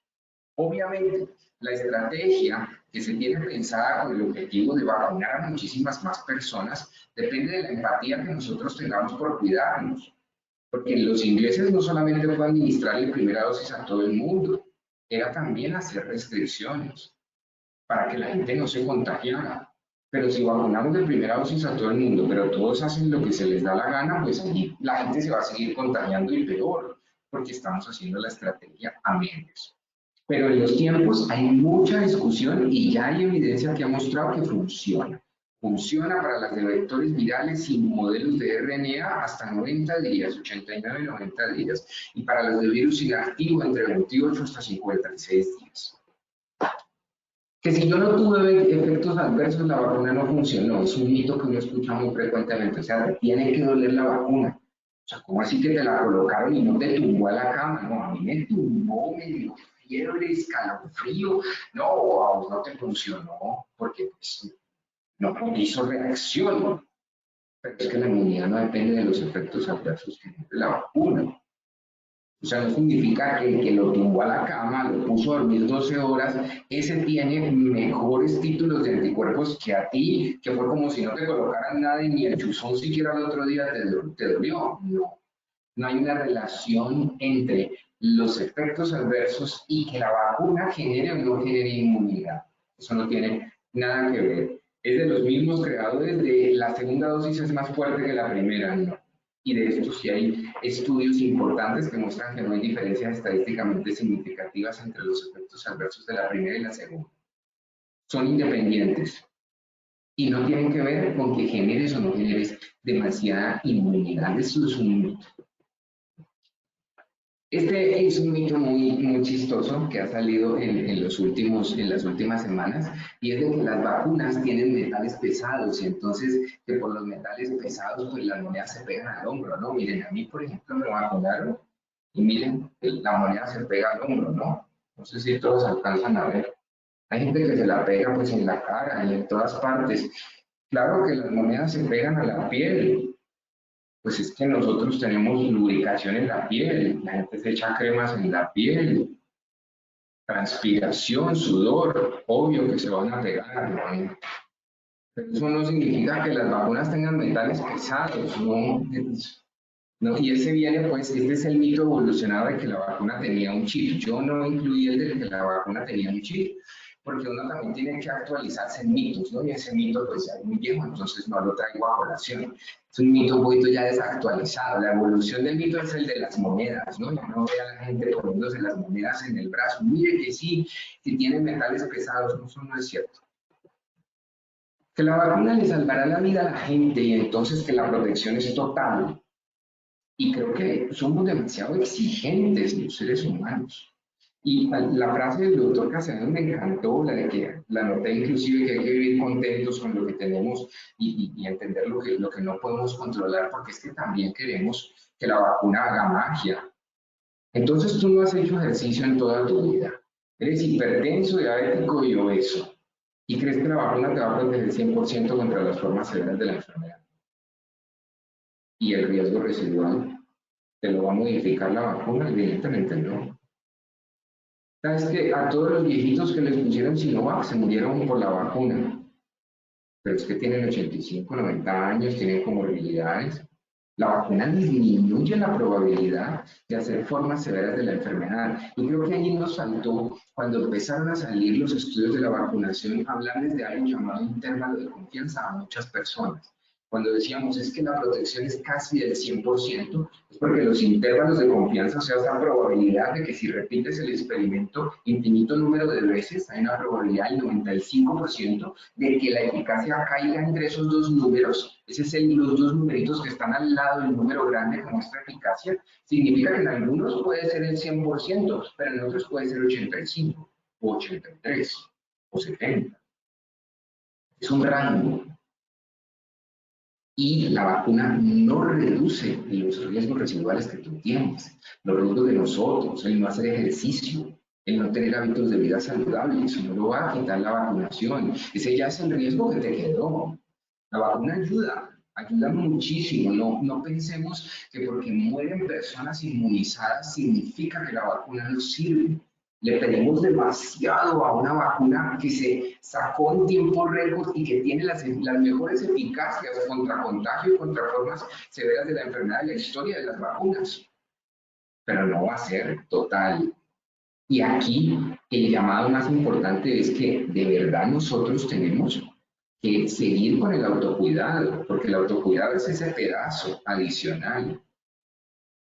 Esa parte adicional, ese es lo que va a generar que no te contagies, lo que evita que te contagies. Si estás inmunizado y aparte de todo, evitas el contagio, la transmisión que se produce cuando no usas tapabocas, cuando no te haces higiene de manos, cuando no respetas la distancia, esa es el dúo perfecto para evitar el contagio. No es que ya me vacuné y entonces ya la protección es total. Este es uno que ha surgido con respecto a la variante Delta, a la que todo el mundo está en este momento teniéndola entre ceja y ceja, y es que las vacunas no sirven contra las nuevas variantes. Entonces, uno ve estudios en los que dicen, bueno, se cogió esta población que tienen esta nueva variante y la eficacia de la vacuna disminuyó un 12%. Entonces ya no es 73 en promedio, sino 65. No, y la gente dice, no sirve la vacuna. Y dice, bueno, venga, pero en verdad le pedimos tanto. O sea, no le pedimos tanto a otras cosas y le pedimos tanto a la vacuna. Claro, las variantes pueden cambiar la eficacia y dicho esto, recordemos que la eficacia también puede variar en la población porque un ensayo clínico controlado tiene una limitación importante, esos estudios que mostraron la eficacia, y es esa famosa validez externa. Y es que en la gente en la que reclutaste esa fue la eficacia, sácala a la población en general y mira qué tanto aumenta o baja. Y puede ir en los dos, en las dos variantes, puede subir o puede bajar. Entonces las nuevas variantes pueden afectar en algo las vacunas y disminuirlas, pero es que no las están matando. O sea, no significa que es que ya la variante acabó con la vacuna y la vacuna no sirve 0%, ni siquiera bajan al 50%, se mantienen. Y además tenemos que estudiar muchísimo más para poder aseverar que realmente la vacuna está bajando su eficacia terapéutica. Y adicional a esto, si tú estás inmunizado y tienes el autocuidado metido en tu cabeza, pueden venir 357.497 variantes distintas que te vas a proteger, porque las variantes no mutan en la forma de contagio. La forma de contagio del SARS-CoV-2 es la misma, independiente de la variante que sea. Que algunos necesiten más tiempo de exposición que otros, eso es una cosa diferente. El contagio, y gracias a Dios, porque si las nuevas variantes tuvieran cambios en la manera de contagiarnos, pues sería terrible. O sea, si ahora ya nos van a contagiar de otra forma diferente, o se pegan a la piel y pueden pasar el estrato corno de la piel, va a ser diferentes formas, pues ahí estamos condenados. Pero esas mutaciones no cambian la forma de contagio. Y esto no es solo para SARS-CoV-2, esto aplica en microbiología en general. Una bacteria sensible o resistente en una determinada patología contagia de la misma manera, a pesar de que tengan perfiles de resistencia diferentes. Y para virus, este principio es plausible biológicamente de la misma manera, funciona igual. Entonces, las vacunas sí funcionan. Que algunas pueden tener más o menos eficacia contra las nuevas variantes, claro que sí, pero es que lo importante es estar inmunizado y fomentar el autocuidado completo. Y allí, véngase la variante que se venga, igual vas a estar protegido. Y aquí viene otro punto que es clave, y es que las personas vacunadas creen que tienen la libertad de poder hacer lo que se les da la gana. Y perdónenme que lo coloque tan así, pero es que de verdad nosotros seguimos sin aprender empatía. Y es la razón por la cual ustedes están viendo que hay muchos países que están empezando a volverse empáticos y están empezando a hacer donaciones de vacunas. De nada te sirve tener inmunidad de rebaño en un país si el otro país está vuelto nada. Porque es que uno puede viajar al otro país en 18 horas y llevar una nueva variante y generarlo. Lo estamos viendo con los ingleses, lo estamos viendo con Estados Unidos, lo estamos viendo con Israel. De nada sirve tener porcentajes de inmunización espectaculares o inmunidad de rebaño. Si llega otra variante y empiezan los casos a subir. O sea que esto es un tema de todos, de todos. Y un vacunado no puede hacer lo que se le dé la gana. Un vacunado tiene que primero mirar el contexto y mirar qué tan lejos o qué tan cerca estamos de la inmunidad de rebaño, y de acuerdo a qué tan lejos o a qué tan cerca estamos de la inmunidad de rebaño, también fomentar el autocuidado y cambiar su comportamiento. Y yo cierro con que digamos que lo he empezado a escuchar y creo que es un mito que puede ganar mucho poder.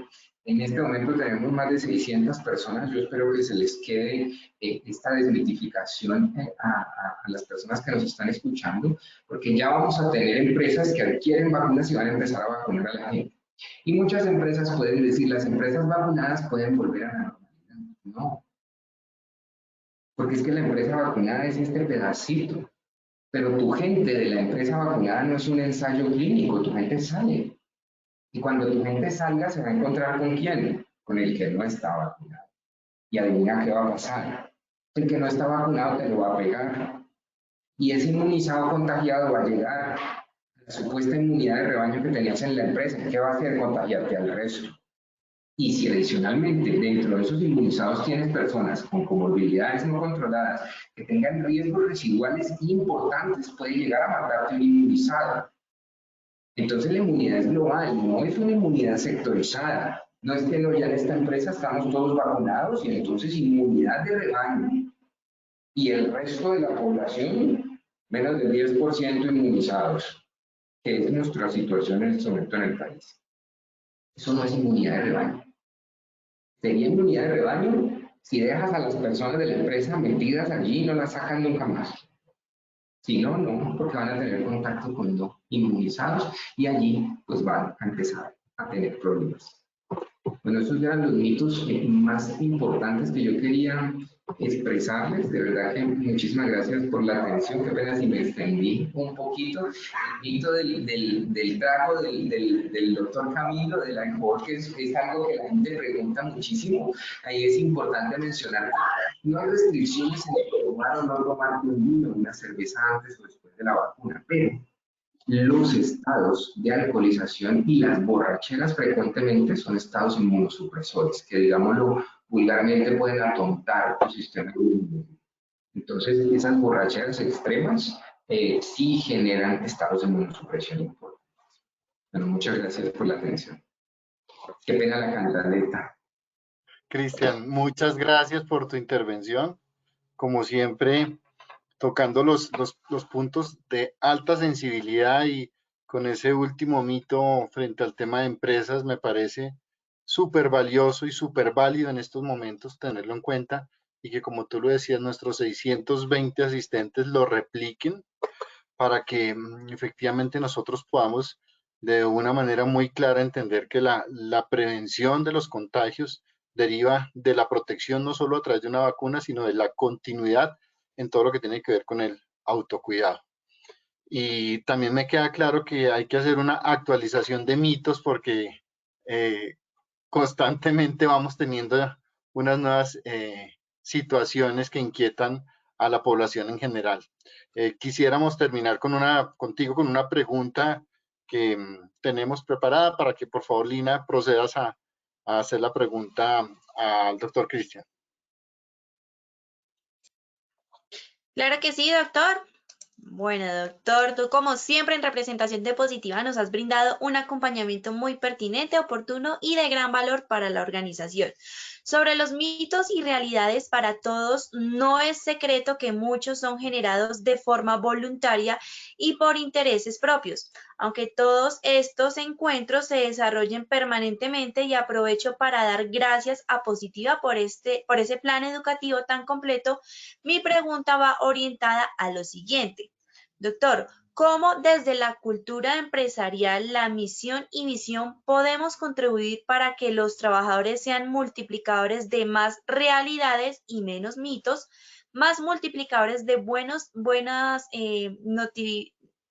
notificaciones y no necesariamente de falsos o malas noticias?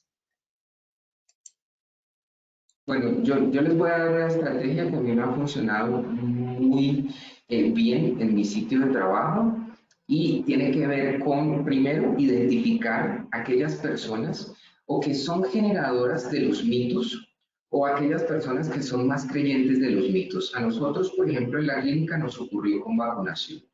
Ya tuvimos un grupo de personas que no quisieron aceptar la vacunación y dentro de ese grupo de personas habían algunos replicadores de los mitos. Generalmente los mitos están muy ligados a la ansiedad de la gente. Como el doctor Castellanos lo mencionaba en la presentación anterior, la ansiedad juega un papel fundamental en esta pandemia. Y ya ven ustedes que las cifras que él nos da de proporciones de ansiedad en las personas son gigantescas. Y la ansiedad genera mitos porque estas personas capturan pedazos de la desinformación y empiezan a volverse replicadores.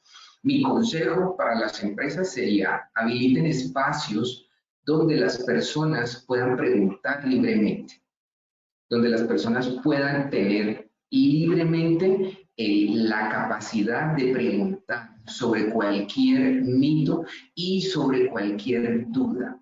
En este momento, sobre todo con respecto a la vacunación. Y en aquellas personas que son líderes de mitos y de desinformación, lo mejor que se puede hacer es el abordaje directo. Yo personalmente en la clínica lo hice con las personas que no se querían vacunar y lo hice de forma individual. ¿Por qué razón? Porque tú no puedes desnudar la ansiedad de una persona enfrente de otros. Porque las personas tienen su convicción y las personas tienen su miedo y es sobre ese miedo sobre el que hay que trabajar. Además, porque como son personas replicadoras, cuando esas personas quedan tranquilas por la explicación, entienden y logras quitar el mito, esas personas van a replicar a tu favor, ¿ya? Para fomentar que, en este caso, por ejemplo, para fomentar la vacunación. Entonces, creo que sí es muy importante identificar aquellas, yo no le llamo líderes negativos, como normalmente hacemos en mejoramiento continuo de la calidad, yo digo personas replicadoras de desinformación, porque no necesariamente estas son malas personas, son personas ansiosas, cada uno es un universo, y entonces cada uno está viviendo una situación distinta, también le puede haber pasado algo diferente, o sea, si en tu casa tienes a tus abuelos inmunizados y ambos se murieron inmunizados, y tú no recibes información de que es que esta situación podía pasar por los riesgos residuales que tienen, ¿qué es lo primero que vas a pensar? Pues que la vacuna no sirve. Y estás en todo tu derecho de tener ese sentimiento. Hay que validarle el sentimiento a las personas, porque esa es la manera de acercarte a ellos. Y por eso yo siempre que nos vemos, insisto mucho en la empatía con todas las personas que nos escuchan, porque esto usted tiene que validar el sentimiento a la persona. Sí, mira, es normal que esto pase, pero ven, miremos realmente qué fue lo que pasó. Mira, ya la gente cuando empieza uno a explicarle, las personas empiezan a entender y a aterrizar un poco a la realidad comparándola con esa creencia y esa convicción. Entonces creo que funcionaría mucho habilitar espacios para que las personas se sientan libres de hacer preguntas. Si ustedes están frente a trabajadores que son muy tímidos, hacer un banco de preguntas, una caja de preguntas funciona y que las personas dejen allí su información y después tú puedas, teniendo en cuenta eso, suministrar información que recoja la desmitificación de las principales cosas a las que les tienen miedo la gente. Y con aquellos que son estas personas replicadoras de desinformación, abordarlos individualmente para validarles su sentimiento y también para tratar de darles hechos y datos para poder desmitificar esas convicciones. Creo que esa sería como una buena estrategia. A mí personalmente me ha funcionado muy bien en la clínica. Muchas gracias, Cristian, por la respuesta. Quiero invitar ya para cerrar nuestro panel del día de hoy a la doctora Yasmín Pinzón para que nos hable sobre las nuevas tecnologías en salud orientadas a la atención en pandemia. Entendiendo que independiente de la existencia o no de nuevas tecnologías que puedan facilitar o no una atención determinada, hay que insistir, como lo hemos hecho a través de cada uno de nuestros panelistas el día de hoy, en que esas medidas básicas del ser humano, del autocuidado, del lavado de manos, del aislamiento físico, el distanciamiento físico, la protección respiratoria y los espacios ventilados son los que requerimos mantener para poder garantizar unas cifras diferentes a las que podemos tener en este momento. Doctora Yasmín, muchas gracias por su presencia y le doy la palabra. Gracias, Camilo. Quisiera confirmar que se está viendo mi pantalla. Sí, la estamos viendo. Sí. Ok, perfecto. Bueno, entonces para el cierre vamos a hablar sobre este capítulo pues que ya en el tema de vivencia hemos compartido mucho y voy a articular un poco esas estrategias de pandemia con respecto a esos procesos de atención en tecnología, con las tecnologías sanitarias. Entonces, porque cuando vemos que todo está como conjugado, de pronto los resultados pueden llegar a ser más satisfactorios para todos. Entonces, recordar que las epidemias son eventos complejos, como pues ya los hemos vivido, digamos, durante este tiempo, tanto complejos por sus orígenes, tanto complejos por su propagación o por los mecanismos de propagación, y obviamente en los aspectos que tienen que ver con los resultados, esos efectos y esas consecuencias, que como ya hemos visto, no solamente son médicas, o sea, no solamente afectan a nuestra salud individual, sino también afecta a esa salud colectiva, que muy bien el doctor Castellanos exponía con las experiencias de los temas de salud mental, y también el doctor Pallares, frente a esas comunicaciones que se van dando a medida que se van generando las intervenciones en pandemia. Obviamente tienen aspectos que van a afectar los temas políticos, en este caso desde una reglamento que se pueda vivir en una familia, ¿sí? Para ponerlo no en una connotación de otro alcance, sino desde lo básico, desde el reglamento que de pronto una familia o los mecanismos de convivencia que existen en una familia, hasta los temas ya de compartir entre empresas y obviamente entre comunidades y, como nos vamos a dar cuenta, entre países. Y pues obviamente también va a tener consecuencias económicas que también pues hemos vivido y hemos conversado pues desde el año pasado con todos ustedes. Recordar que ese impacto global que genera, como nos pasa en este caso por el SARS-CoV-2, no solamente, digamos, estamos hablando de algo que es inerte, sino es algo que está en dinámica, que de alguna manera es un microorganismo y que puede variar, como también mencionaba el doctor Pallares hace un momento, con el tema de las variantes del virus, que obviamente pues va a desencadenar dinámicas en las maneras de actuar durante las epidemias. Recordemos que estas pandemias pues ocurren en todo el mundo, básicamente se cruza un área que pues ya nos dimos cuenta, cruza la casa de uno, ¿sí? Y llega pues hasta las fronteras internacionales, afectando pues a un gran número de personas, como también ya mencionaban nuestros compañeros anteriormente. Esto es un pequeño gráfico que traje a colación con esto que mencionaba el doctor Castellanos al principio frente al tema de mantener la calma, ¿sí? Esto es un pequeño resumen que traté de sintetizar con esa mini pirámide de fotos, mostrando un poco lo que las epidemias y las pandemias nos han acompañado a los seres humanos durante muchos años. Y estamos ya hablando no solamente de décadas, sino también desde los siglos anteriores. Y aquí traigo, digamos, a colación cosas muy, muy anteriores, como pasó en la foto del costado izquierdo con China, una zona que hoy se denomina como un sitio especial arqueológico Jamilmanga, y que, digamos, afectó hace más de 5.000 años a las personas que residieron en esa comunidad, y que pues obviamente afectó también por eventos, en este caso, de enfermedades infecciosas, llevando, digamos, a la muerte. Hay más historias, como la peste negra que conocemos, la plaga de las Américas, una que tal vez de pronto no escuchamos mucho, que sucedió en México, en Cocolizzi, en 1545, que fue una fiebre hemorrágica. En este caso, cuando se encontraron ya los hallazgos patológicos de los cadáveres, se aisló salmonela, que es una bacteria paratify, que hoy en día pues tiene tratamiento, y pues los pacientes ya no mueren como sucedió en ese entonces, de 1545 a 1548, por fiebre hemorrágica. Tenemos otros más adelante, digamos, como la foto del presidente Roosevelt de los Estados Unidos con el tema del polio, una historia pues bien interesante, sobre todo para nuestro continente, que fue quien pudo hacer la erradicación de la enfermedad, y que gracias pues en este caso, las vacunas, pues personas como el doctor Pallares y yo, que fuimos expuestos a esa vacuna, pues no presentamos la enfermedad en nuestra generación. De aquí podemos pasar pues ya a de pronto algunas más conocidas, como las de la influenza, el flu.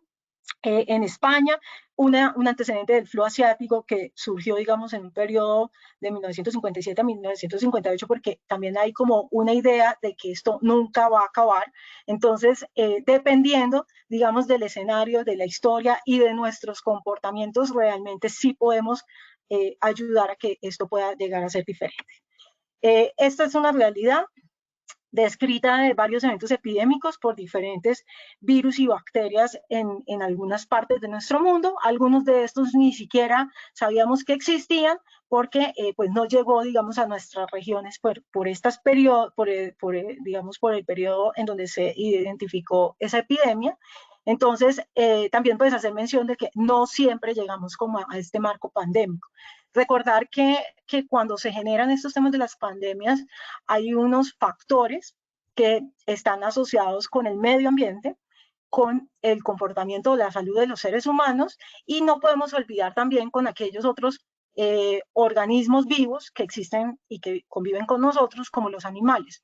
El 70% digamos que de esas enfermedades que se producen infecciosas, que llamamos emergentes, provienen, digamos, de animales, y pues digamos de ese comportamiento que tenemos a nivel de comunidad. Entonces, como se dan cuenta, hemos tenido problemas, tenemos, digamos, momentos como estos, pero al final lo que estamos buscando es ejercer soluciones. Y traje a colación, digamos, para el tema de las estrategias de tecnología sanitaria, doctor Camilo, que siempre se cree que solamente van a ser medicamentos, equipos y vacunas, sí, como de alguna manera existen otras acciones comunitarias que también pueden denominarse como tecnologías sanitarias y que pueden ayudarnos a disminuir esa enfermedad hasta llegar, como pasó con el caso del polio de las Américas, a la erradicación. Entonces, es un ejemplo no, estas son las fases epidémicas y las intervenciones de respuesta que se van haciendo, dependiendo, digamos, de la etapa en donde se encuentran. Acá digamos que podemos contar toda la historia de lo que hemos vivido en este año. Entonces tuvimos una enfermedad emergente, en este caso el virus del SARS-CoV-2. Todas, digamos, las acciones que se empezaron a desarrollar estaban relacionadas con algo que llamábamos la anticipación y la detección temprana, que no es algo más difícil que establecer planes de prevención. Planes de prevención que vienen desde las líneas gubernamentales, en este caso, como lo exponía también el doctor Castellanos en la primera charla, desde la declaración de las emergencias como tal sanitarias, pero que se van, digamos, desencadenando e implementando por los diferentes organismos a nivel, hasta llegar a nuestras familias, porque esa es la realidad. Viene otra fase, digamos, de intervención que se llama la contención, en donde lo que buscamos de alguna manera, después de hacer la identificación temprana de esta enfermedad, es pues de alguna manera buscar que no se den estos escenarios que pues como se ve en la diapositiva, de amplificación, y que es cuando se nos desborda como la dinámica de la enfermedad infecciosa en una población. Es cuando ahí se activa, digamos, todas las actividades de control y mitigación para de alguna manera llegar al dibujo de la última parte, que es la reducción de la transmisión y pues en algunos casos hasta la erradicación. Entonces, en resumen, digamos que vamos a desarrollar planes de prevención e intervenciones para minimizar riesgos. Planes de prevención que, como les digo, no son responsabilidad solamente del gobierno o de la persona que está encargada, digamos, de liderazgo de una población general, sino desde nuestra casa. Entonces, voy a poner un ejemplo, así como exponía el doctor Camilo hoy su experiencia personal. Hay una situación de riesgo. En esa situación de riesgo se determina de manera individual qué debo hacer. Entonces, de alguna manera, esa anticipación es identificar que estoy en un escenario de riesgo. El doctor Camilo describía perfectamente su situación y decide hacer una contención para no llegar al proceso de amplificación, independientemente que ya tenga la transmisión de la enfermedad. Entonces, como se dan cuenta, esto no es algo tan distante para nosotros, sino es algo que fácilmente podemos entenderlo, vivirlo, para llegar como a esta parte del gráfico, que es minimizar esos riesgos, que no solamente van a ser frente a la enfermedad infecciosa, sino también frente a nuestras acciones sociales, mentales, económicas, que vivimos diariamente. Entonces, bueno, esto solamente para contarles que la erradicación de una enfermedad tiene que cumplirse 3 criterios. Uno particularmente que está relacionado a que haya una intervención disponible para interrumpir su transmisión. Entonces, como se dieron cuenta, hay intervenciones que son sociales, que podemos ayudar a que se interrumpa esa transmisión, pero generalmente pues ahí es cuando nace el tema de las necesidades de las otras tecnologías sanitarias para apoyarnos. En el caso, por ejemplo, el caso que les mencionaba de la salmonelosis, pues aparece el antibiótico para suministrar a los pacientes y obviamente desaparecer, digamos, la bacteria en el cuerpo. Entonces, esa es una posibilidad. Está el segundo ejercicio, que es que hayan suficientes herramientas de diagnóstico eficientes para detectar los casos, que vienen no solamente desde la disponibilidad de esas pruebas diagnósticas, sino también desde la sospecha, que yo me dé cuenta en ese escenario de riesgo que posiblemente pudiera o haberme contagiado o de alguna manera saber dónde buscar la ayuda para identificar si tengo o no, en este caso, la enfermedad. Y el tercer punto para determinar si se erradica es que el ser humano, pues, digamos, debe ser el único reservorio. Entonces, como ya les contaba, esa interacción con la comunidad ambiental,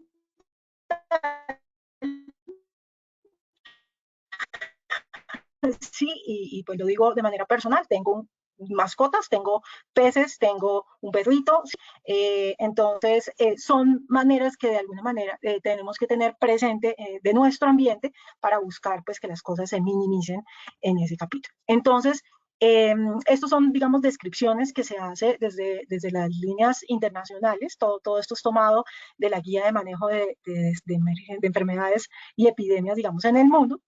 Hay 4, digamos, como puntos claves para trabajar. Uno tiene que estar relacionado con la coordinación de acciones, un segundo que está relacionado con la información de salud, el tercero, el tema de la comunicación, y ya mencionaba un poco el doctor Pallares, todos esos mensajes que pueden ser confusos, que puede que sean por mis experiencias o mis vivencias que yo transmita a otras personas sin tener realmente, digamos, como el conocimiento de la información real.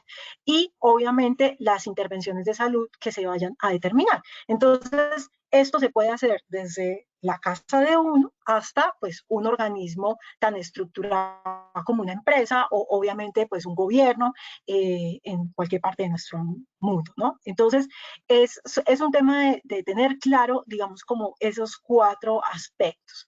Entonces al final pues vamos a encontrar soluciones que están asociadas obviamente a que se siga haciendo investigación frente a la enfermedad. De esa manera, digamos que la viruela, que fue una enfermedad que afectó desde el siglo XVI, en el 1980 se logra erradicar, digamos, completamente en la población, y el polio desde 1916, en 1994 se determinó la erradicación de la enfermedad como tal.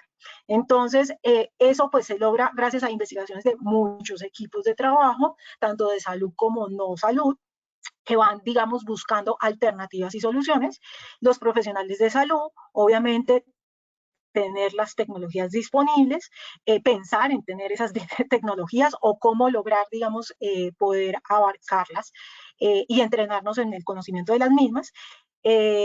Para pues lograr pues acciones tan interesantes en el punto de la prevención con, y tan efectivas como pasó con la viruela, que se pudo, digamos, erradicar la enfermedad, una enfermedad que mataba a más de 300 millones de personas o llegó hasta llegar a matar a 300 millones de personas en un periodo de tiempo.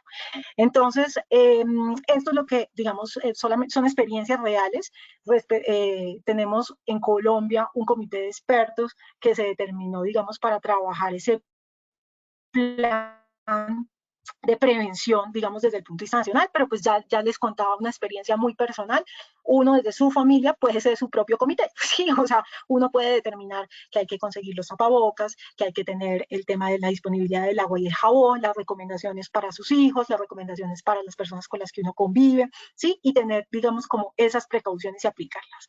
Acá pues menciono algunas que me parecieron interesantes, digamos, o que he visto, digamos, durante el periodo de la pandemia. Estos fueron programas de las industrias privadas y organismos académicos donde buscaron, digamos, acelerar soluciones digitales de salud para implementar en el tema del COVID en diferentes acciones, y digamos, estas son como experiencias contadas tanto de empresas que han podido, digamos, llegar a estas implementaciones y que ha funcionado, digamos, en sus resultados internos.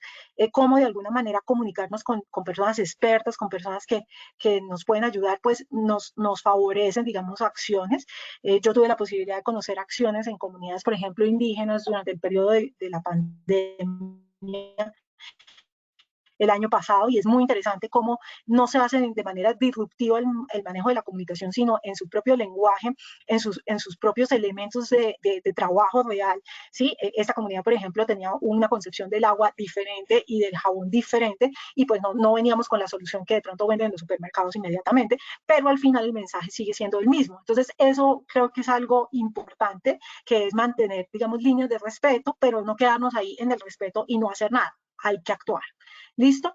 Estas son experiencias de hospitales públicos con alianzas privadas, en donde digamos que se plantearon soportes de centros de telemedicina, ¿sí? Teleconsulta, cosas que uno a veces cree que se resuelven con un WhatsApp, pero realmente de una manera no tan compleja pudieron, digamos, hacer su adaptación en su propia infraestructura para poder solucionar la atención a muchas poblaciones. Y pues digamos que acá esta no la alcanzan a notar, pero por ejemplo, fue un mensaje, digamos, desde la Organización de Naciones Unidas, con diferentes, digamos, países, en donde esas cadenas de redes sociales, se le pide un poco a los ciudadanos que cuando se identifica que son falsas, se comuniquen para tratar de minimizar ese riesgo de comunicación, que a veces lo que hace es confundir un poco a todo el mundo. Estas son pues acciones de monitoreo. Esto es un ejemplo, lo traje a colación porque me parece el diagrama bien interesante frente a qué está pasando con la vacunación, por ejemplo, acá en la capital. Entonces ellos pues en su herramienta digital, digamos que tuvieron la posibilidad de exponerle y cualquier persona esto es tomado de la página directamente, no tuve que preguntarle al secretario de salud ni nada, y tomé el pantallazo para podérselos presentar acá, para decir un poquito cómo van frente al tema del avance. Como ustedes se dan cuenta, el efecto de rebaño es una acción, pero no es la única acción que estamos solamente buscando. Hay muchos factores y de alguna manera, ¿cómo podríamos estar más cerquita o más lejos de la meta? ¿Cómo de alguna manera, si el vecino o esa persona que tiene la duda, de alguna manera, si yo tengo esta información y me doy cuenta que de verdad estamos avanzando, puedo proporcionársela para que se anime a unirse en el ejercicio? Entonces, como se dan cuenta, las experiencias vividas, tanto de los expertos como de las mismas comunidades, pues son las que nos permiten que se rompecabezas de la pandemia y que esas tecnologías de salud como tal empiecen a armonizarse y pues llegar como a los puntos de soluciones. Entonces, pues yo solamente quería traer eso, doctor Camilo, unas recomendaciones, digamos, muy puntuales. Todo esto también pues es tomado de la experiencia documentada en el mundo. Entonces, como decían mis antecesores, el liderazgo es algo muy importante. El mensaje del autocuidado debe ser permanente. Digamos que no solamente por el tema del SARS-CoV-2 que vivimos hoy, la pandemia, sino por esos recuerdos y esas lecciones aprendidas que debemos de alguna manera mantener en nuestras comunidades para que por lo menos la próxima no sea tan fuerte como nos tocó de pronto este periodo. ¿Listo? Evaluaciones de riesgo rápida, sobre todo pensando en el tema de las empresas, en posibilidades de riesgo de exposición para implementar medidas preventivas, disponer de apoyo psicosocial y salud mental para esos trabajadores. Digamos que traté de tomar también acciones frente al tema de los educadores, y digamos que los estudiantes también lo necesitan. O sea, no solamente, digamos, pensando en las empresas, sino también esas empresas que son padres de familia, que tienen que hablar con sus hijos. Creo que es importante que el capítulo, digamos, ahí se replique, ¿sí? Y eso pues nos permite mitigar esos peligros ocupacionales que pudieran estar relacionados con salud mental. Y dejo este mensaje final, que es trabajar para esos capítulos de innovación responsable para el cuidado colectivo. Recordar que la innovación no es hacer solamente algo que nadie conozca, sino que también funcione. Y podemos estar retomando acciones del pasado que de pronto las abandonamos y eran buenas prácticas para este presente, o pues definitivamente una acción que sea muy novedosa, pero que no se le olvide que aquí estamos descuidándonos entre todos. Entonces, eso era, digamos, como el mensaje. Asumir la responsabilidad personal. No podemos cambiar las circunstancias, ni las estaciones, ni el viento, pero lo que sí podemos es tratar de hacerlo mejor cada uno de nosotros. Entonces, muchas gracias, doctor Camilo.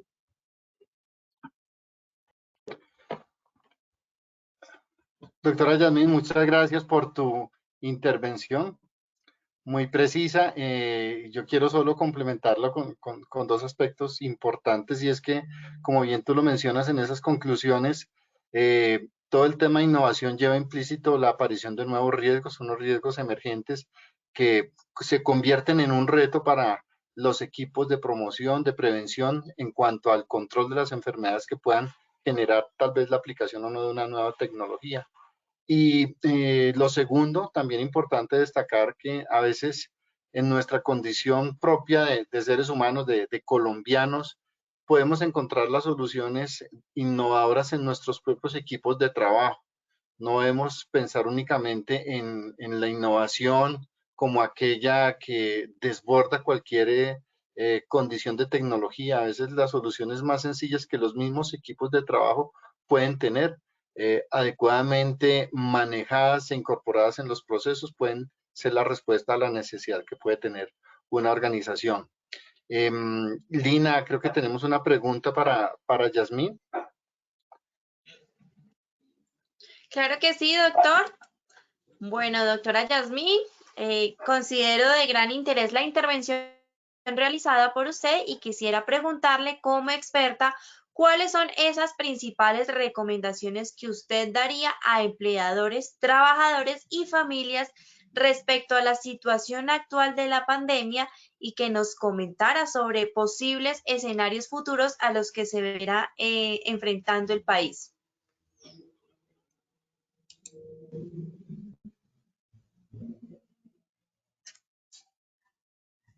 Doctora Yasmín, ¿me escuchas?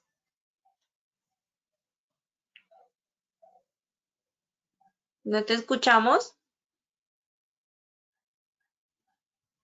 Doc, no te escuchamos. Entonces, sí, ya volví a escuchar. Muchas gracias, Ya. Lina. Es que pensé que se había perdido era mi audio. No, ¿No? pero escuchaste, ¿me ¿Mi escuchaste? audio? ¿Ya? ¿Listo? ¿Me escuchan? Ya te Sí. escuchamos. ¿Tú me La escuchaste pregunta a mí? relacionada con los trabajadores.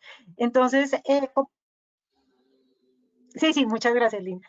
Entonces, como les mencionaba, pues yo pienso que las acciones de liderazgo creo que es como el factor principal para que el tema de las intervenciones funcione, digamos, para estas dinámicas. Considero también el tema de la identificación temprana, ese pensamiento de planeación de alguna manera nos permite tomar decisiones y actuar. Entonces, la planeación, digamos que uno la puede ver como un tema de mucho tiempo y de mucha concentración, pero también hay que empezar como a tener un tono de acción y de prevención a medida que se va dando este contexto. Aquí traigo a colación lo que decía el doctor Camilo. A veces tenemos dentro de nuestros mismos equipos de trabajo personas que reaccionan y toman decisiones, escucharlos e involucrarlos en ese proceso de las intervenciones creo que puede ser un éxito en muchísimas de las instituciones y digamos que en esta etapa que estamos viviendo que si bien algunas personas quisieran escuchar la palabra post pandemia, todavía digamos que estamos en la etapa de mitigación de la epidemia y pues estamos tratando de minimizar como esos controles a nivel de todos los países, pero pues todavía estamos distantes, ¿no?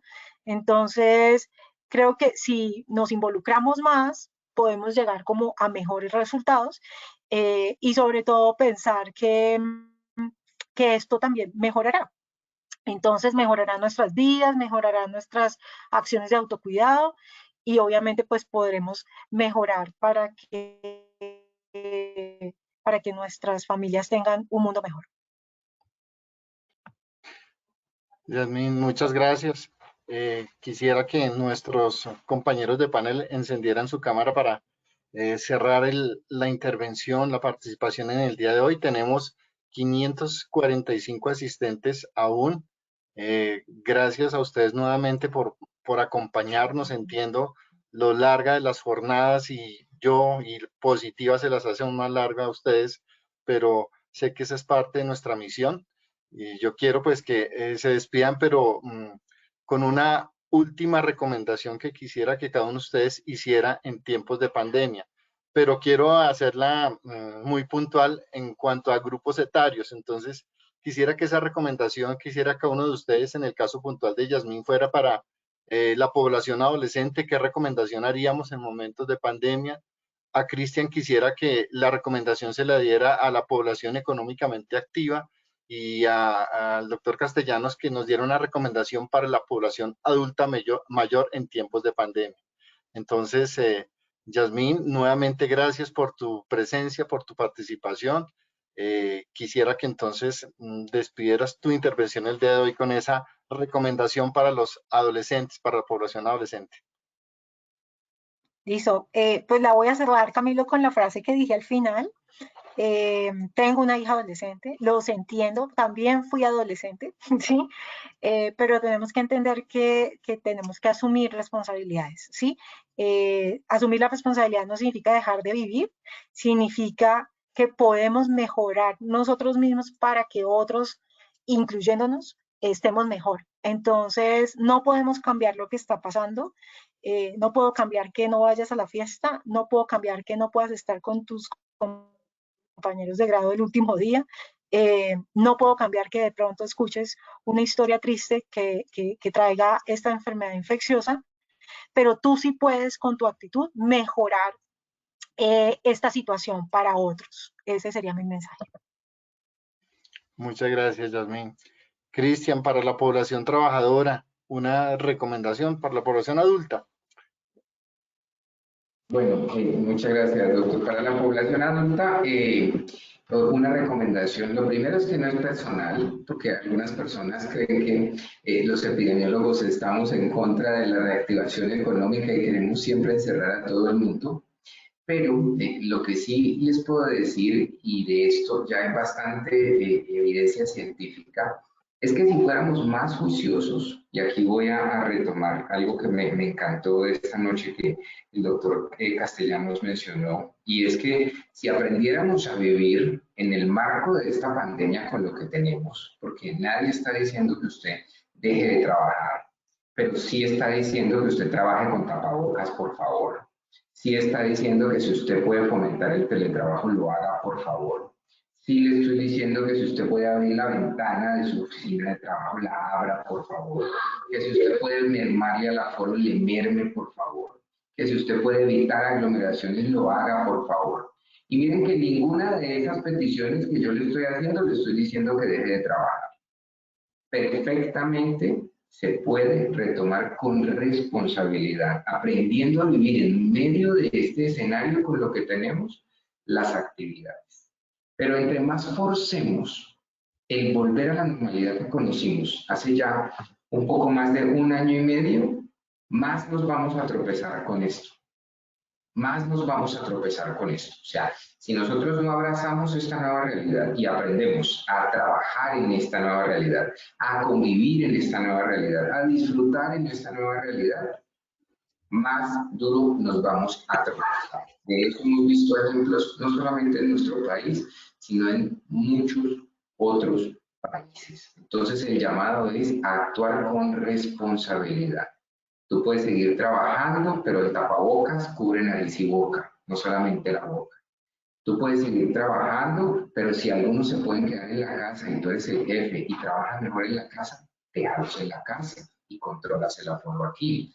Tú puedes seguir trabajando, pero si puedes abrir la ventana de tu oficina para que vente, pues hazlo, porque va a funcionar.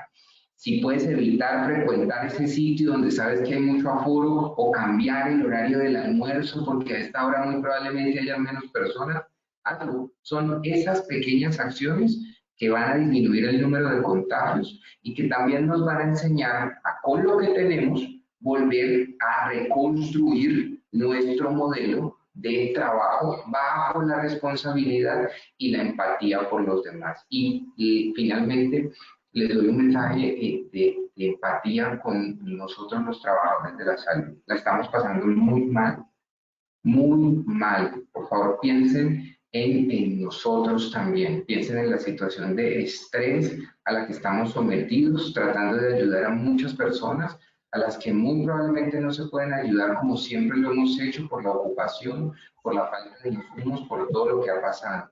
Y el granito de arena que uno pide es simplemente en torno al autocuidado. No que se encierren, no al autocuidado. Al autocuidado cada uno sabe ya cómo puede evitar ciertas conductas de riesgo que te pueden llevar a un contagio que va a generar más contagios en otras personas y que va a terminar finalmente repercutiendo en la capacidad instalada y la respuesta que tenga el talento humano en salud. Muchas gracias, Cristian. Y finalmente, doctor Julio César, ese mensaje, esa recomendación para la población adulta mayor que ha sido golpeada desde varios aspectos en esta pandemia? Ser contentos desde lo que les quede y algo bien importante, ya los que quedaron vivos tienen menos riesgo de morir de COVID, tienen riesgo de seguir muriendo de otras cosas como lo tenemos todos. Por tanto, hablen con sus familiares, con sus nietos. La mortalidad se está moviendo hacia grupos menores, pero que no queden cuentas pendientes de perdón por pedir o perdón por dar y de abrazar en este momento difícil. Muchas gracias. Muchas gracias a cada uno de ustedes por su participación, por sus consejos, sus recomendaciones, su ilustración tan técnica y tan cercana al corazón de cada uno de nosotros. No me queda más que nuevamente refrendar ese agradecimiento y esa admiración por cada uno de ustedes, porque sé que han sacrificado parte del tiempo de su día de trabajo por estar acá con la familia positiva el día de hoy. Muchas gracias a nuestros 525 asistentes que aún tenemos. Quiero invitarlos para nuestro próximo panel legal, que es en 15 días, donde abordaremos todo el tema del trabajo remoto, el teletrabajo y el trabajo en casa, las actualizaciones legales, una serie de aspectos también importantes que hacen parte de la formación que queremos para quienes hacen parte de la compañía a través de los líderes en seguridad y salud en el trabajo, y para quienes como afiliados también sufren y entienden las necesidades que tenemos ahora como personas y como integrantes de una sociedad que espera superar esta etapa de pandemia. Muchas gracias nuevamente a todos ustedes, a nuestros panelistas, y esperamos que continúen teniendo una muy buena semana. Hasta luego para todos. Gracias, Camilo. Igual para todos. Gracias.